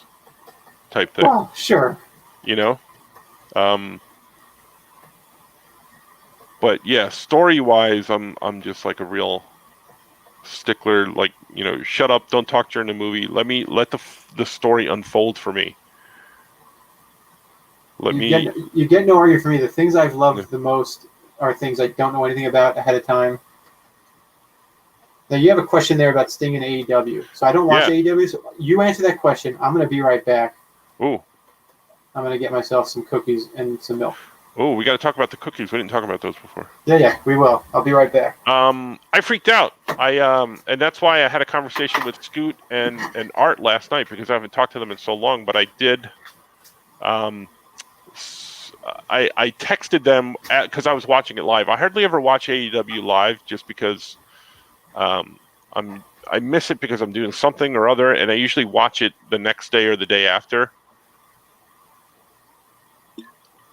And I happened to be watching it live, and I freaked out, and I kind of texted Art and Scoot, and then we had a conversation about it. I think it's cool. I kind of freaked out when he showed up. I'm like, oh my gosh. They said they signed him to a multi-year contract, so I don't know how much wrestling he's going to do. And when I was talking to Art about it last night, he said he should have shaved his head. Or no, we were texting, and he said he should have shaved his head. And I agree with him. I think Sting at this point should just shave his head. I think he'd look cooler that way. So that's what I think about the AEW Sting. But it was surprising that he showed up there. I didn't think he would be wrestling anymore. You know, that's a big thing. Sting is a big thing. And then the other thing that surprised me was taking the title, Kenny Omega taking the title to TNA. So I don't know what's going to happen there. I can't watch your Star Trek review show until I have seen the episode. I agree with you. See, that's the whole part of the spoilers thing. I got to watch the thing unfold. Although with Star Trek lately, I think I can let a lot of that go by the wayside. I think the only director's cut I can tolerate is Highlander 2. The Renegade cut, the whole Planet Zeiss nonsense was just trash. Yeah, Highlander 2. Let's see. I think Stink is going to be Darby Allin's mentor on the show. I think so too, Dante. I think that as well. Ooh, look at this. I didn't know we could do this. Yeah, how'd you do that? This I didn't know could happen. This is huge. This is like a revelation. This is what's going to be on the screen now. Yeah, perfect. Kenny is one of the vice presidents of AEW. Well, can I still put the comments up? Yes. Kenny is one of the vice presidents of AEW. He can do anything he wants with them. Yes, that's true. But I think it's interesting about, and I know it's an angle, but I think it's a cool thing that they're doing with WWE, or to go up against WWE, because TNA has been an established thing, even though it's not doing very well. It's an established thing with as a company, and then for AEW to come up as the upstart, and then they're doing this cross promotion thing, which I think is wild. You think about it, it's kind of like, do you know anything about wrestling, Greg? I know enough I know AEW, I know some of the wrestlers' names. So I find Orange Cassidy very entertaining. Yeah. So you know TNA obviously as well. TNA is company, Total Impact, Total Nonstop Action. Okay. Billy Corrigan, I think, owns it, or no, he's owner of it. So he was the owner of that. Now he's the owner of a different promotion. But I don't know if by he's the way, still is the sound of me chewing disgusting? Because I'll move the mic if it is. No. Okay. I think I like this much better now because you don't have to see my face. Or mine. No, this is great. You're gonna have to show me. You're gonna have to show me later how you actually did this. This was totally by mistake. I didn't realize that we could do this. I didn't So yeah, I think it's an awesome thing because TNA is a totally different company, and they kind of signed this partnership because I think wasn't that that lady Rose the Mexican wrestler that she does the Day of the Dead makeup. I forget her name. That I don't know. Yeah, I'm throwing it out there to see if anybody Dante may know or anything, but I forget her name. I thought she was awesome, but she came over. I don't know if she came from TNA because I pay attention, but I don't pay attention to wrestling. But she came over with the belt, and they did like a cross promotion thing there. And I'm thinking, oh, that's kind of a cool idea. But then now that they're doing this TNA thing with Kenny Omega, I think it's awesome. I think it's crazy. And what a way to compete with WWE, you know? Sure. Thunder Rosa, that's her name. Thunder Rosa is the lady wrestler's name from Mexico. And I love her gimmick. I love her makeup, and I think she's a pretty cool wrestler. So I think she was with TNA, but she had a belt and she challenged someone in AEW for the belt type thing. Got it. But yeah, fun stuff. It is fun stuff. When it's fun, it's fun. I watched. So in years past, I would go to my cousin's place, who's very into it for WrestleMania, and I would just watch it and get caught up on everything. And this year, you came to I did Mania up here at the house. Well, with you, it wasn't Mania. It was something. It was a different one. Royal Rumble or something. Royal Rumble, yeah. Right. But this one, we watched it because it was during pandemic, so we watched it over Zoom. Like we all just tuned in and watched it together. And that graveyard match. Yeah, the boneyard match. Yeah. Boneyard match. Like I know people really liked it. I was just like, this is. Yeah, I didn't like it. Yeah, it wasn't doing it for me. Like the lack of audience was very apparent. I was really tuning out of WWE until they did the Thunderdome, which kind of brought me back a little bit. And what is the Thunderdome? She was with Billy Corgan and Smash NWA's Power. Yeah. Mm-hmm. So Thunder Rosa was there with Billy Corgan's new. He was at TNA, but then he got ousted or something like that. Is But the Billy Thunderdome Corgan now. Billy Corgan of Smashing Pumpkins? That Yes. Billy Corgan? Yeah. Okay. Yep. Okay. Mm-hmm. So the Thunderdome is they didn't have an audience, and it was awful. Oh, this is the thing with all the screens. Yep. Mm-hmm. Okay. And it's better than no audience at all. Yeah. I got to tell you, because wrestling, it really is about the audience, man. It's so much. I mean, I wrote a thing that hasn't found a home yet about wrestling. And I know what you're talking about too. Yes. So in the process of writing it, I watched a bunch of old wrestling, the stuff that I loved when I was a kid, which is basically like 1985 to 88 WWF, pre-WWE era. And I watched WrestleMania 3, which I saw as a kid. We went and saw it in a closed caption thing. And I know people love to talk about Macho Man and Tito Santana. Is it Tito Santana? No. Tito Santana. Ricky Steamboat. Yeah. Like, that's the one everybody says is like the great match. But I think the great match is the 3-man tag of the British Bulldogs and Tito Santana versus the Hart Foundation and what was the guy's name? He was a ref that became a wrestler, and I'm blanking on his name. But it's so good because you can see the audience like pop at all the right moments, mm-hmm. and the energy is just off the charts. It's such a good match. Oh, Dangerous Danny Davis. That's the guy's name. Oh, right. I know him. Oh, Yep. It's such a good match that, and I love the Hart Foundation. They were a good team of bad guys. Anyway, the audience is key. So I've seen some AEW stuff where they have like the other wrestlers are doing the job of the audience. Mm-hmm. Yeah, and that's kind of fun. Yeah, now they've actually started bringing in audience members because they're outdoors in that amphitheater, and like they sit them in little pods. If you come with your family, you could sit like kind of separated.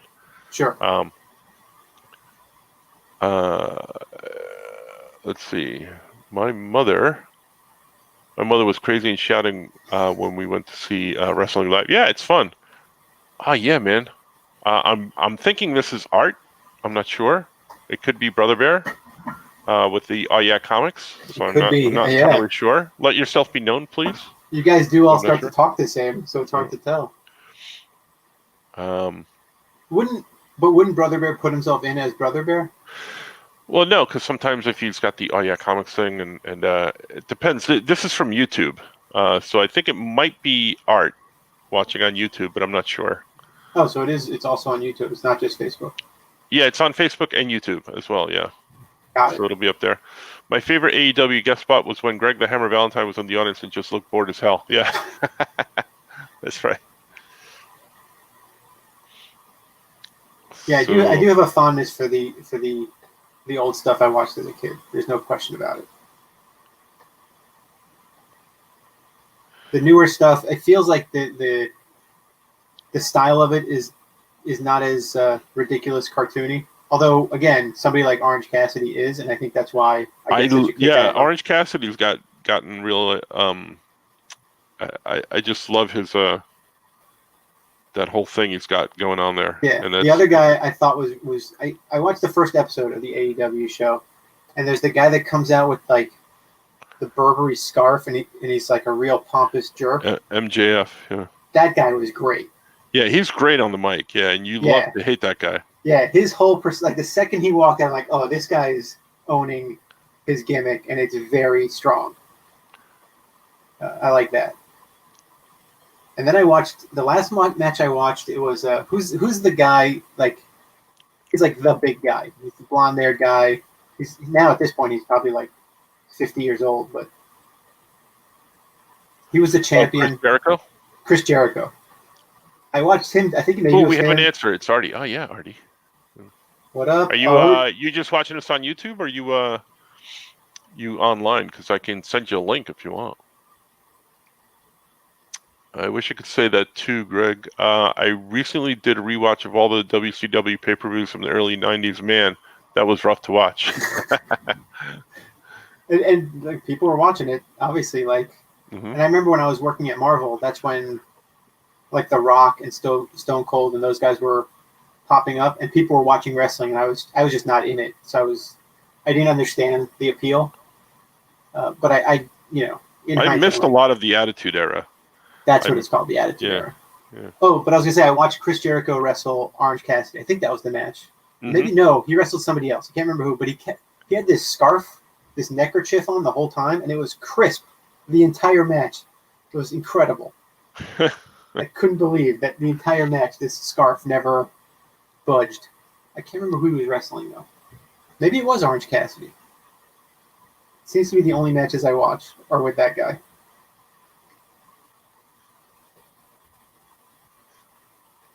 Did anybody watch that musical? I saw people tweeting about a musical AEW thing. Speaking of, Oh yeah, Dante, did you watch the AEW musical? yeah. And how does The that one with measure up? MJF and Jericho when they did that whole Anything thing. Was Yeah. it anything you could do I could do better? Yeah, that was just beyond silly, but. It is. It's super. But silly. you know what I admire about them? Not just because my buddies are on that, because like we're buddies with Oh, those two guys are at AEW. Christopher Daniels and Kazarian, Frankie Kazarian, and we've gotten to know the Young Bucks because they came to the store and hung out and stuff like that. Not because they're there. I really like that they're taking chances with things. Doing some of the silly stuff. Yeah. Not all of it'll pay off, and in entertainment, even comics, not everything you do pays off. I do know that. Yeah. I know that too well. Let's see. Artie says he's watching, but got to go and come back. Okay, yeah, man. The mimosa match he was talking about when they were that was a pay-per-view where they dumped each other. The loser had to be dumped into a vat of mimosas. It was a song between Y2J, Chris Jericho, and MJF. Silly but more fun than some of the craziness you see in WWE. That is true.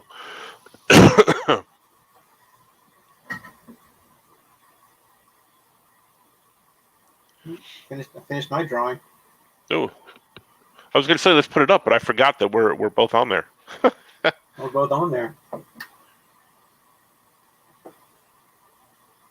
This is. I totally found this by accident just now, having both of us on here. I didn't realize that I could do this. It's great. It's only the second time I've ever drawn this tiger character. I like the tiger guy. That's it. That's a complete drawing. You guys saw that go from start to finish. Yeah, on and off because we hadn't figured out this shared screen thing. But I did each part in a separate layer, so you can actually I could track it back to the initial. Yeah, do it. The initial rough looked like that, which then became that, which then became that. There you go. I do like working digitally because then you can track it all back.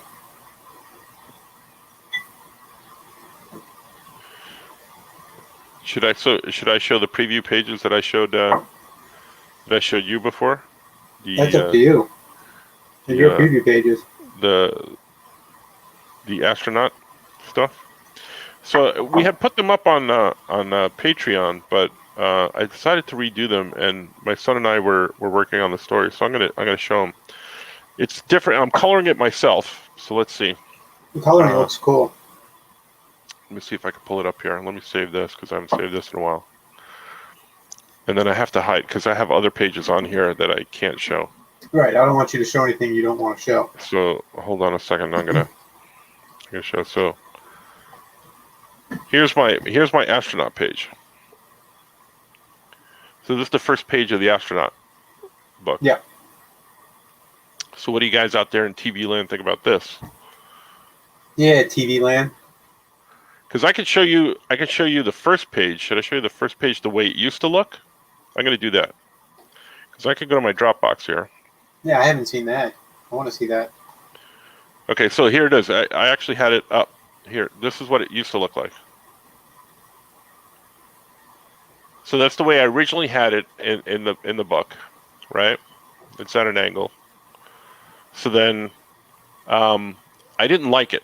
I was trying something else where I'm trying this like stuff with the backgrounds and like I wanted to do a simplified book, and I was talking to my son about it, so he's helping me write it. So this is the first page, and I didn't like it. Didn't like it at all. Even though I had done 2 full issues. And now it looks like this. So which one do you Yeah, like better? I mean, I like this even staging and the framing of that first panel is much stronger. Like Yeah. the vastness of space is Yeah. Because this one I'm doing immediate. just I'm trying to see how quick I could get the pages done. And this is just purely the Astronaut Odyssey is. I told my son if he wants to take a chance writing it together, but it's going to be an experimental book, so I don't know if everything's going to work out on this thing. Right. Because I'm doing it in like a fast manner, because I get the pages done fast. So there's the first page, and then here's my second page.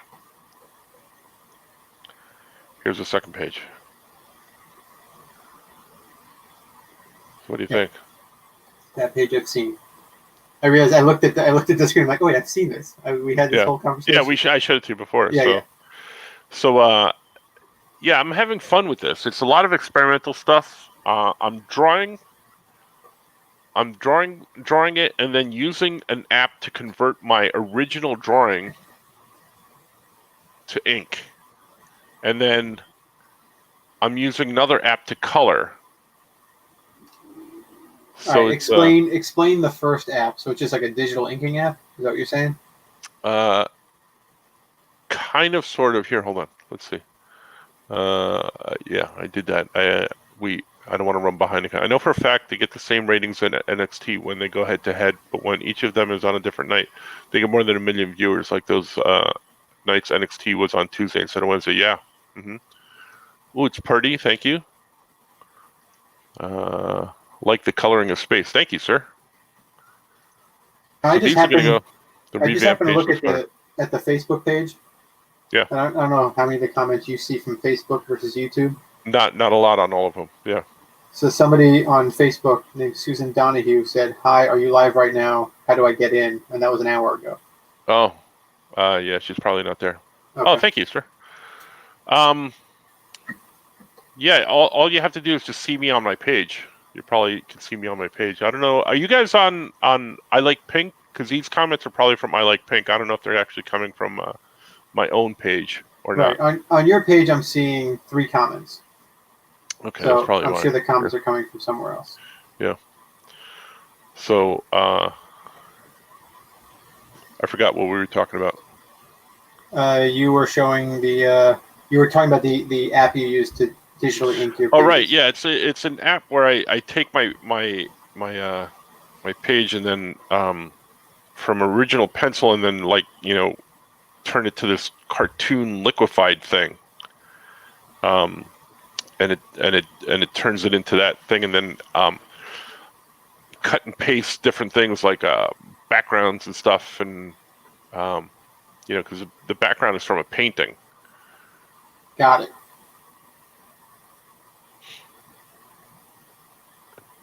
So then, yeah, there's all sorts of stuff to it. Pink, yeah, everybody's on Pink. Yeah, the Pink feed. So is that the name of the YouTube page? No, that's the Facebook page. Oh boy, you got so many social media venues. I know. Can't even keep track or keep up.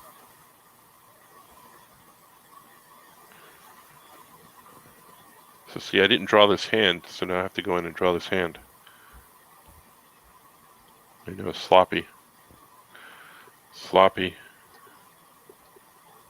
Can't believe it. Can't believe it. How dare you? Yeah, so I don't even know how this thing is going to work out in terms of this story that I'm working on. In Fox and terms of, Evil, that one. yeah, I know where I want to end up. Like I was saying at the beginning, I know we're jumping all over the place That's all right. in terms of conversation, but I liked the idea of this, and I'm like, I'm just going to travel with this and see where it takes me. So Right. There are moments where I think I should try and do something a little more improvisational, just make it up as I go along. And then I get too caught up in figuring it all out, making sure that I can set things up in the beginning and blah blah blah, yeah, which is ridiculous because nothing else happens that way in actual life. right. But there's so much time and effort in making a comic that it's like might as well just figure it out before I start drawing. Have you ever done a 24-hour comic? No, I never want to either. I've never had the desire to. When I was younger, I thought it would be fun to like get a group together and just like order some pizzas and everybody just truck along for keep each other up and make a go of it. And then I also at one point thought I could probably do it in 18 hours and just get 6 hours of sleep. But now it's just like I don't even want to bother doing any of it. It seems insane.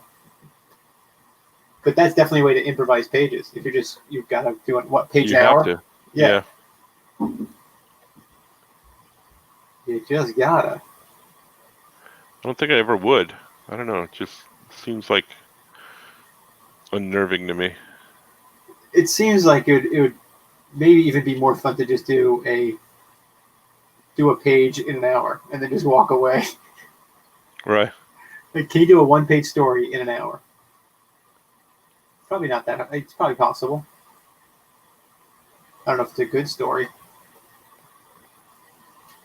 So this thing you're writing with multiple artists. So that's, I guess you have to. Are you writing specifically for the artists that you have, or you've written this thing and then they're assigning artists accordingly? How much can you talk about it? I don't even know. Not at all. Not at Okay. all, actually. Then, Your Honor, I strike my question from the record. Thank you. Thank you very much. Yeah, there's still some secrets we got to keep from the general Keep public, secrets. so that because students find out about what I do sometimes, and they ask questions, and it had gotten to the point where I know this sounds a little self-serving, but I created a PowerPoint about myself to talk to them about it, and one of the things is I talk about contracts, because they're like, I'll talk about things that I worked on, like the Young Justice book and stuff like that, and they're like, what? Sure. How? Like, and I'm like, well, you think about it, like the Young Justice, when we were working on that, like we had access to the scripts for the show before it even came out, because we got to read the series Bible, and we got to read some of the scripts and stuff like that. But they make you sign an NDA, right? Because and I don't violate the NDA because I like living in my house. Sure. And I don't want to. I don't want them to sue me. So this is why we don't talk about it, type thing. And it was a very foreign concept to them. And to tie it back to what we were saying, like there's a certain amount of spoiler element to talking about this stuff. Mm-hmm. I get that, which is why I struck my question from the record. I never asked it. Yeah. You guys don't even know it. You can edit the video if you want. I apologize for asking you. Franco, I'm sorry. It's okay. It's all right. I will accept my demerits. No, it's all good. I mean, I'm sure I could talk about it, but Nope. No. Talk about what? Hey, Franco, talk about what? I don't even know what you're talking about. Exactly. Nailed it.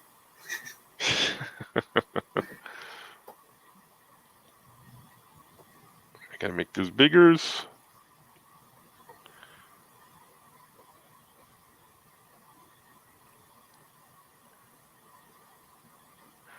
you move things around on the page too sometimes. On my Cintiq, I'll move the actual Cintiq around.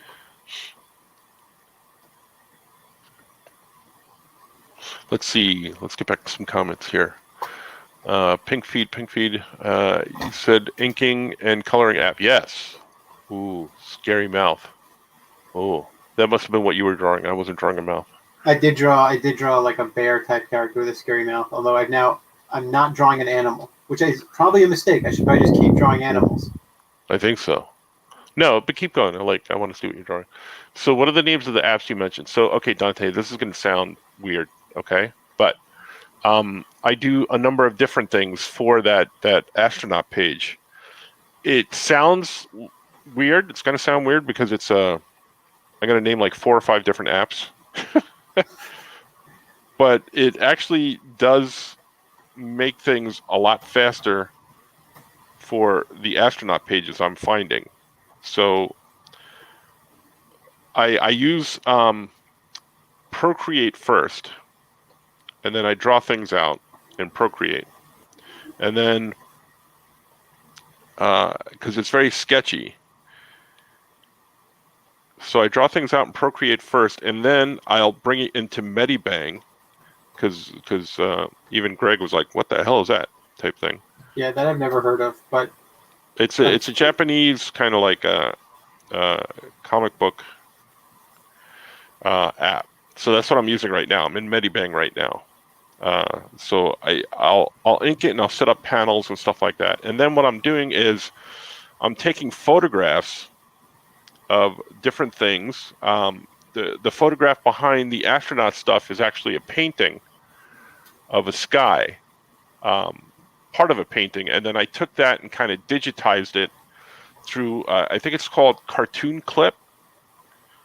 And it makes those colors, but it's my original painting. And then what I do is I take, I think the other app is called Bazart, Bazaart, and I bought it for photo editing, and I didn't mean to buy it. I didn't mean to buy it. Like, it's one of those things like, oh, I want to see what this is like, and then they give you like a trial period. Right. And then I wanted to try it out, and then I didn't get to it, and then the trial period started, and it charged me, and I'm like, damn it, I didn't mean to do that type thing. Now I have to go and get rid of this stupid thing, and I don't know how. Like, I have to write to them type thing. Oh God. Right, and then I started playing around with it, and then I'm like, oh, this is actually pretty cool.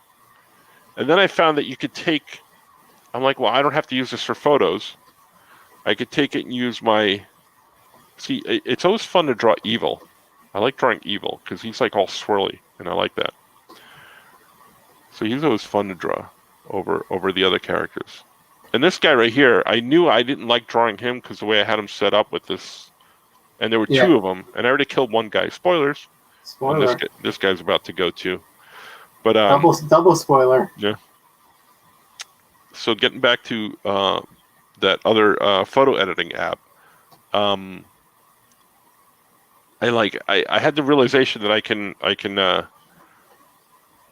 can do the photo editing with my own paintings. So if I go back and show you the astronaut stuff, here, let me show you. I will go back to my Dropbox. So this right here, okay? So for example, let me get it so that the light's not shining on it like so bad. Okay, there you go. So I drew the astronaut and the spaceship in Medibang, and then the background is a painting that I did. It was a background for something else, for an actual painting, and I took a photograph and I cut it and pasted it in there. And then this little thing is just in Procreate was a spray, like an airbrush type thing, like the opening of the thing. So now what I did was I took all of that, and let me go back to Medibang and save this, and then close this.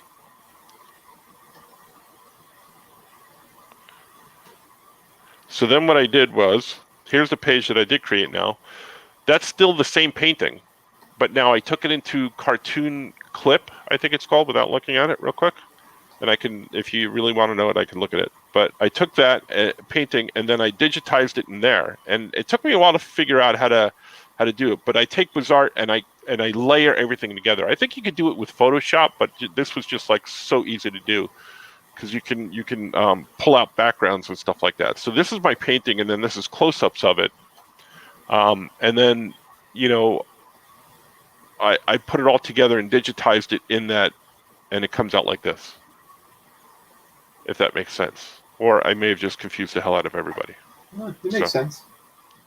In as much as I was in the amount that I was paying attention to it, it made sense. So yeah. So those are the names of the apps, Dante.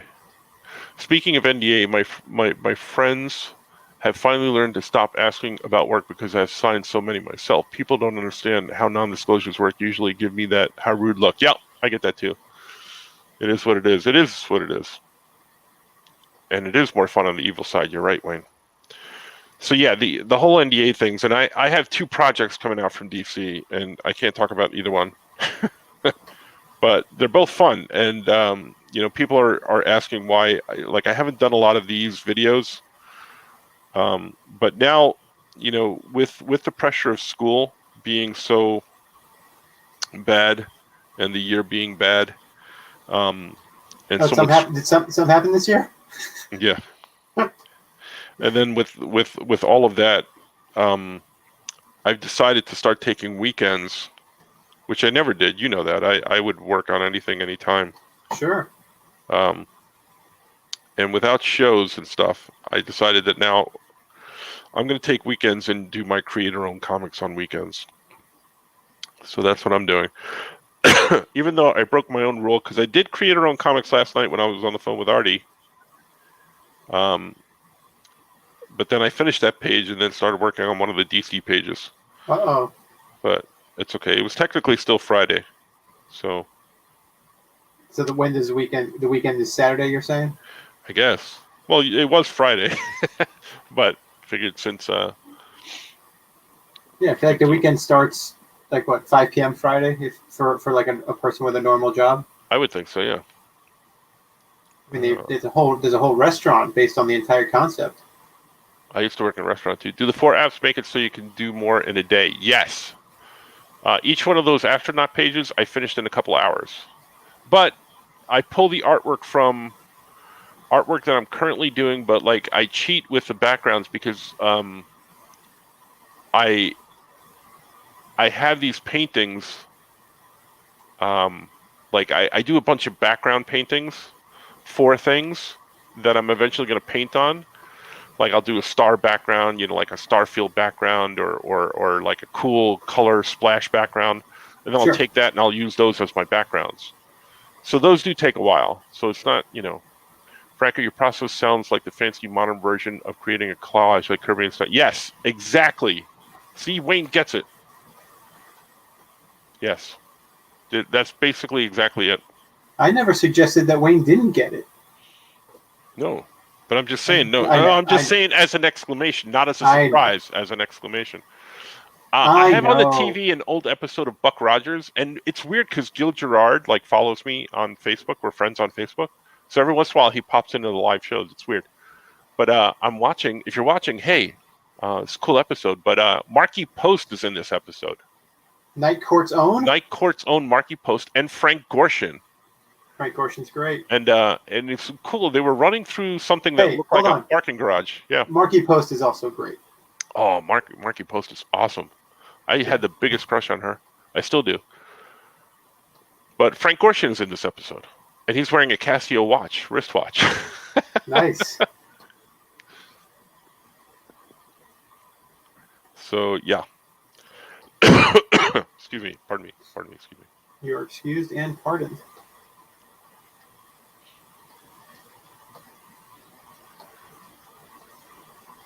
So buttons.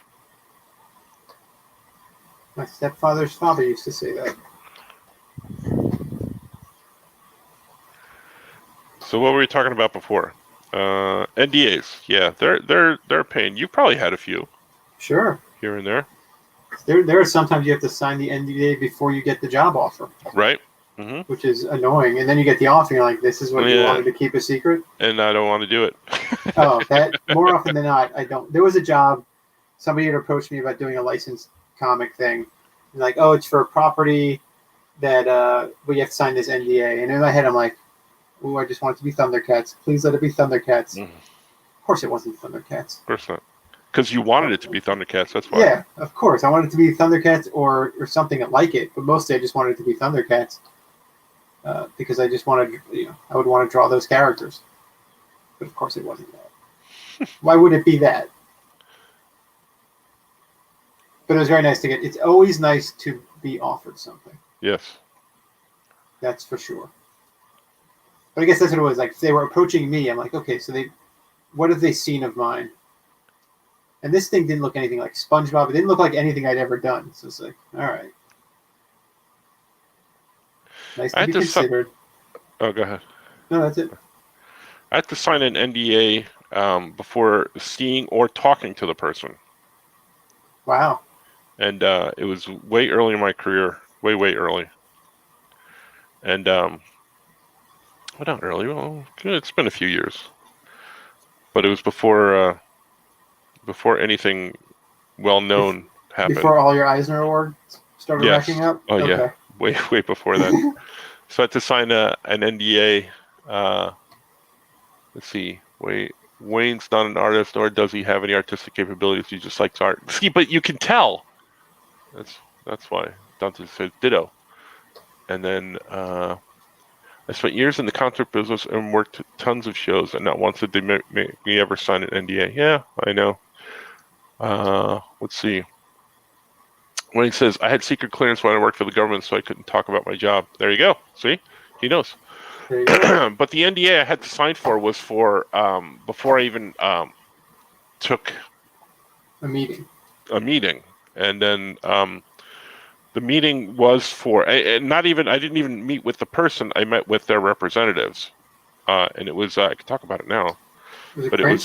Please tell me it was Prince. Yeah, no, it was James Patterson. Oh, interesting. So they wanted to do comics. He was going to write some comics because that guy decided, I'm going to write everything in the world. Yeah, he's got Jamie Patterson, his imprint, although I think that is folded into something else. But he has a kid's book imprint at Little Brown, I think. Mm-hmm. Sorry, this is very inside. Yeah. But it was that, and I did sample pages for a comic and everything, and then they did not go with me. So, yeah, that was fun. Yeah, because I spent a lot of time and effort on those pages, and then nothing. That was always fun. Yeah. So the guy came up and drove up to my house because I'm outside of New York, so he came. The rep here. or James Patterson? The rep. No, I never even met James Patterson. I saw him once at Book Expo, and that's about as close as I got to him. I saw him way over there. You know. I saw him do a cameo in a movie called Middle School: The Worst Year of My Life, based on one of those books that are from his imprint. Yeah. It's actually not a bad movie. It's pretty entertaining for what that's worth. Again, I watch a lot of children's entertainment. No, I didn't like James Patterson for a while. I believe you. I believe that. You didn't give me a job, damn it. Not for any reason. You could be the nicest guy in the world. They just he might be a giant jerk too. Yeah. But he didn't give me a job, that bastard. Sometimes to reach that level of success where you have 40 books with your name on them, even though you haven't really written them, right? You might be an a-hole. You might be the sweetest dude in the world, but Oh, this is a big one. Let's see what it says here. Like, I'm allowed to tell the stories like when Will.i.am was just a jerk at Terminal 5, how Bon Jovi misheard me and I thought was going to punch me for telling him, his bodyguard and manager, good night, gentlemen, safe trip home, and God bless. Why would he be? I almost filled my shorts thinking Bon Jovi was going to slug me, especially when he was supposed to be America's sweetheart. Why would he get upset by saying God bless? Oh, he's saying he misheard something. Oh, well, I want to know what he thought you said. But yeah, I've signed lots of NDAs about stuff. But they're usually pretty innocuous. I mean, I had somebody wanted to do he thought he had this idea that was going to be the super money maker. So to protect it, I had to sign an NDA. I was like, I just want to know what this thing is. I can't wait And I signed the NDA. It was immediately like, all right, good luck with this. I want nothing to do with it. I've never heard hide or hair of it since, Well, there you go. which means it's probably hugely famous because I don't know everything. I haven't even watched The Queen's Gambit, and everybody has seen that. I did not sign an NDA for a project that this guy was doing, and then he decided he was going to go with someone else. So we were not the artist of record anymore. So I decided to take the pages and show them as samples of my artwork. And then he threatened to sue me. And I'm like, I didn't sign an NDA. He goes, but you can't talk about my project. I'm like, well, then maybe you should have had me sign a contract. Then I wouldn't have shown these, but I never signed a contract, so I'm showing the pages. What was the project? I'm not going to talk about it. Oh, okay. I'm not going to talk about it because I don't want to give the guy anything. Oh, got it. No. I was mostly asking in terms of like what the drawings were, but I understand. Yeah. As is now my thing, I pull the question from the record. You can't talk about anything now. It's true. Everything is verboten.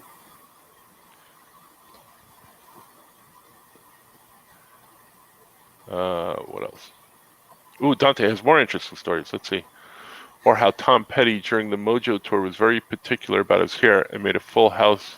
I made a full house Uncle Jesse joke to his tour manager. Nice. Tom Petty and the Heartbreakers is the band I claim.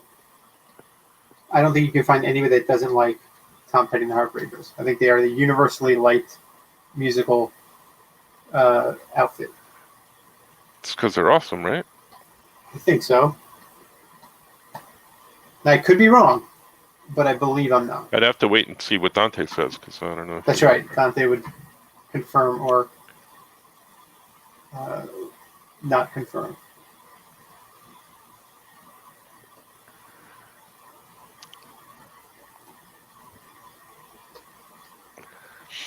Oh, I know what I'm doing wrong. I'm doing them the wrong size here. Jeez Louise. What you're doing wrong is you're not drawing Metamorpho. It's the coolest thing to do. I like your Metamorpho. Thanks. I feel like I want to draw other stuff now. So I've had enough of this for now, and I can't work on anything else. So I might switch to paper. Metamorpho is. Oh, there's still people. Oh, there's still some people watching. That's good. I don't know why they're hanging out with us. Yeah, I don't know. Saturday night. Is there News Tonight Live tonight? I don't know. I used to know these things, but I recently cut the cord, so I don't have cable anymore. Well, neither do I. It's messing with me. Oh, is it? Yeah, because I'm very used to. I mean, I've had cable so much of my life that like I find that now I watch TV with intention. Like I don't just sit there and channel surf to see what's on. Like I say, okay, I'm going to watch TV now, and I'm going to watch a specific thing. It's weird. And then I don't know if there's a News Tonight Live on tonight. Not that I could watch it live because I don't have cable. Unless you can watch things live on Peacock, which I don't know yet. Does anyone know if you can watch something live on Peacock? I don't know. I have Peacock. I don't know. Well, let's see. Dante has an answer. I have no clue, Franco. I was at MetLife Stadium and he got in my face, saying through gritted teeth to my face, "What did you say?" I repeated myself. After he heard me, he patted me on the shoulder and said, "Thanks, man," and left. I then asked the guy on the tour what was up, and he told me John likes messing with new people and busting balls. There you go. I gotta say, that's funny. I think I've I don't know when it happened, but I think I've gotten my patience for busting balls as like a way of testing people. Here's your answer. Sure. Tom was great. The Heartbreakers were beyond awesome. See? There you go. Yeah, there you go. I did see Tom Petty and the Heartbreakers. I wonder if Dante was at the theater at Madison Square Garden. I don't remember what year it was. Dante says Tom's second wife babied him a lot. From what I saw, the Heartbreakers are funny, great guys. There you go.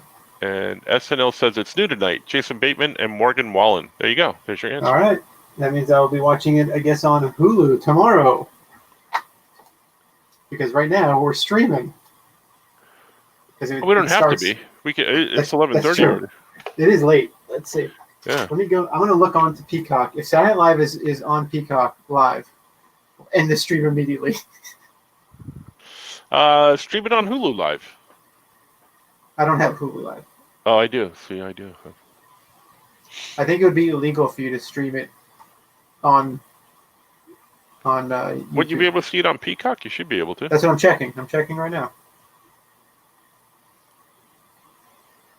I'm checking. I looked at the camera, but like the camera can't see me, so it doesn't know what I'm doing. Let's put us back in. Let's see. I could do that. Only if you want to. Trust me, you don't have to. There we go. Hey, we're back. See that? Hi. I don't know if you can watch NBC Live on Peacock. Maybe if you like have the paid Peacock, you can. But it is rather late. We've been on for over 2 hours. That's long. Yeah, nobody's gonna watch this on YouTube. Got to do an edit on this. All right, now let's see if I could do what I was doing before. There you go. You did it. You did it. All right, you'll have to explain that to me later. Cool. All right, let's call this a pod. All right, guys. Well, thanks for hanging out and drawing with us for a little bit. I hope we didn't bore you, and we were slightly entertaining. I think we were slightly entertainment. Yeah. For those of you out there, go pick up on Amazon. Go pick up Gregg's new coloring book. He's going to show it to you. I'm going to showcase him. Thank you, Franco. And then next week by Archimaniacs. Yeah, Superhero University. You can go get that. Universe. Oh, I'm sorry. I don't mean to. I know. Universe. I don't know. I keep wanting them to go to school. I'm sorry. Yeah, they're all grown. They're not all grown up, but most of them have already. I'm sorry. And over my shoulder, this way, Archimaniacs right there. There it is. Go buy it. Comes out next week. This one is out this week. The Beast Boy Raven, and Archimaniacs is out next week. So go buy those. And I'm sorry, I keep calling it university. For some reason, I want all these animals to go to school and get a better education. They're so educated. So I apologize. You don't even know. Some of them are geniuses. You can even take the file and edit the audio for an Oh Yeah pod too. Yeah, maybe Johnny will do that. We'll see. But he might be mad at me, so who knows? But he's not mad at me. He could just cut all your stuff out and just put me in it. It'd be great. That's true. He could. That'd be terrible. That would be terrible. Oh, John, don't do that. But you can cut out the story if you want. Because that's clearly what he wants to do is cut out that story. Yeah, he does. I think. Yeah. I'm sorry. Thank you, Franco. All right, guys. Catching up. Thanks. Yeah, thanks for hanging out. Maybe we'll do this again sooner rather than later. When I get on here and draw on the weekends again. Maybe we can get Chris and Jacob on here and do a talk and stuff. We probably can. Or we'll do another We'll do another cereal bash. There's a million things we could do. Yeah, we'll eat cereal at night. That'll be. I'll do that. I just ate cookies, so. There we go. Cool. All right. Oh, we got to talk about cookies later too. So, all right, everybody. Have to have a cookie cast. Thanks for tuning in with us, and I might go watch Saturday Night Live or go to sleep or go watch Marky Post. There you go. Go watch Marky Post. I'm gonna go watch something as well. You guys are awesome.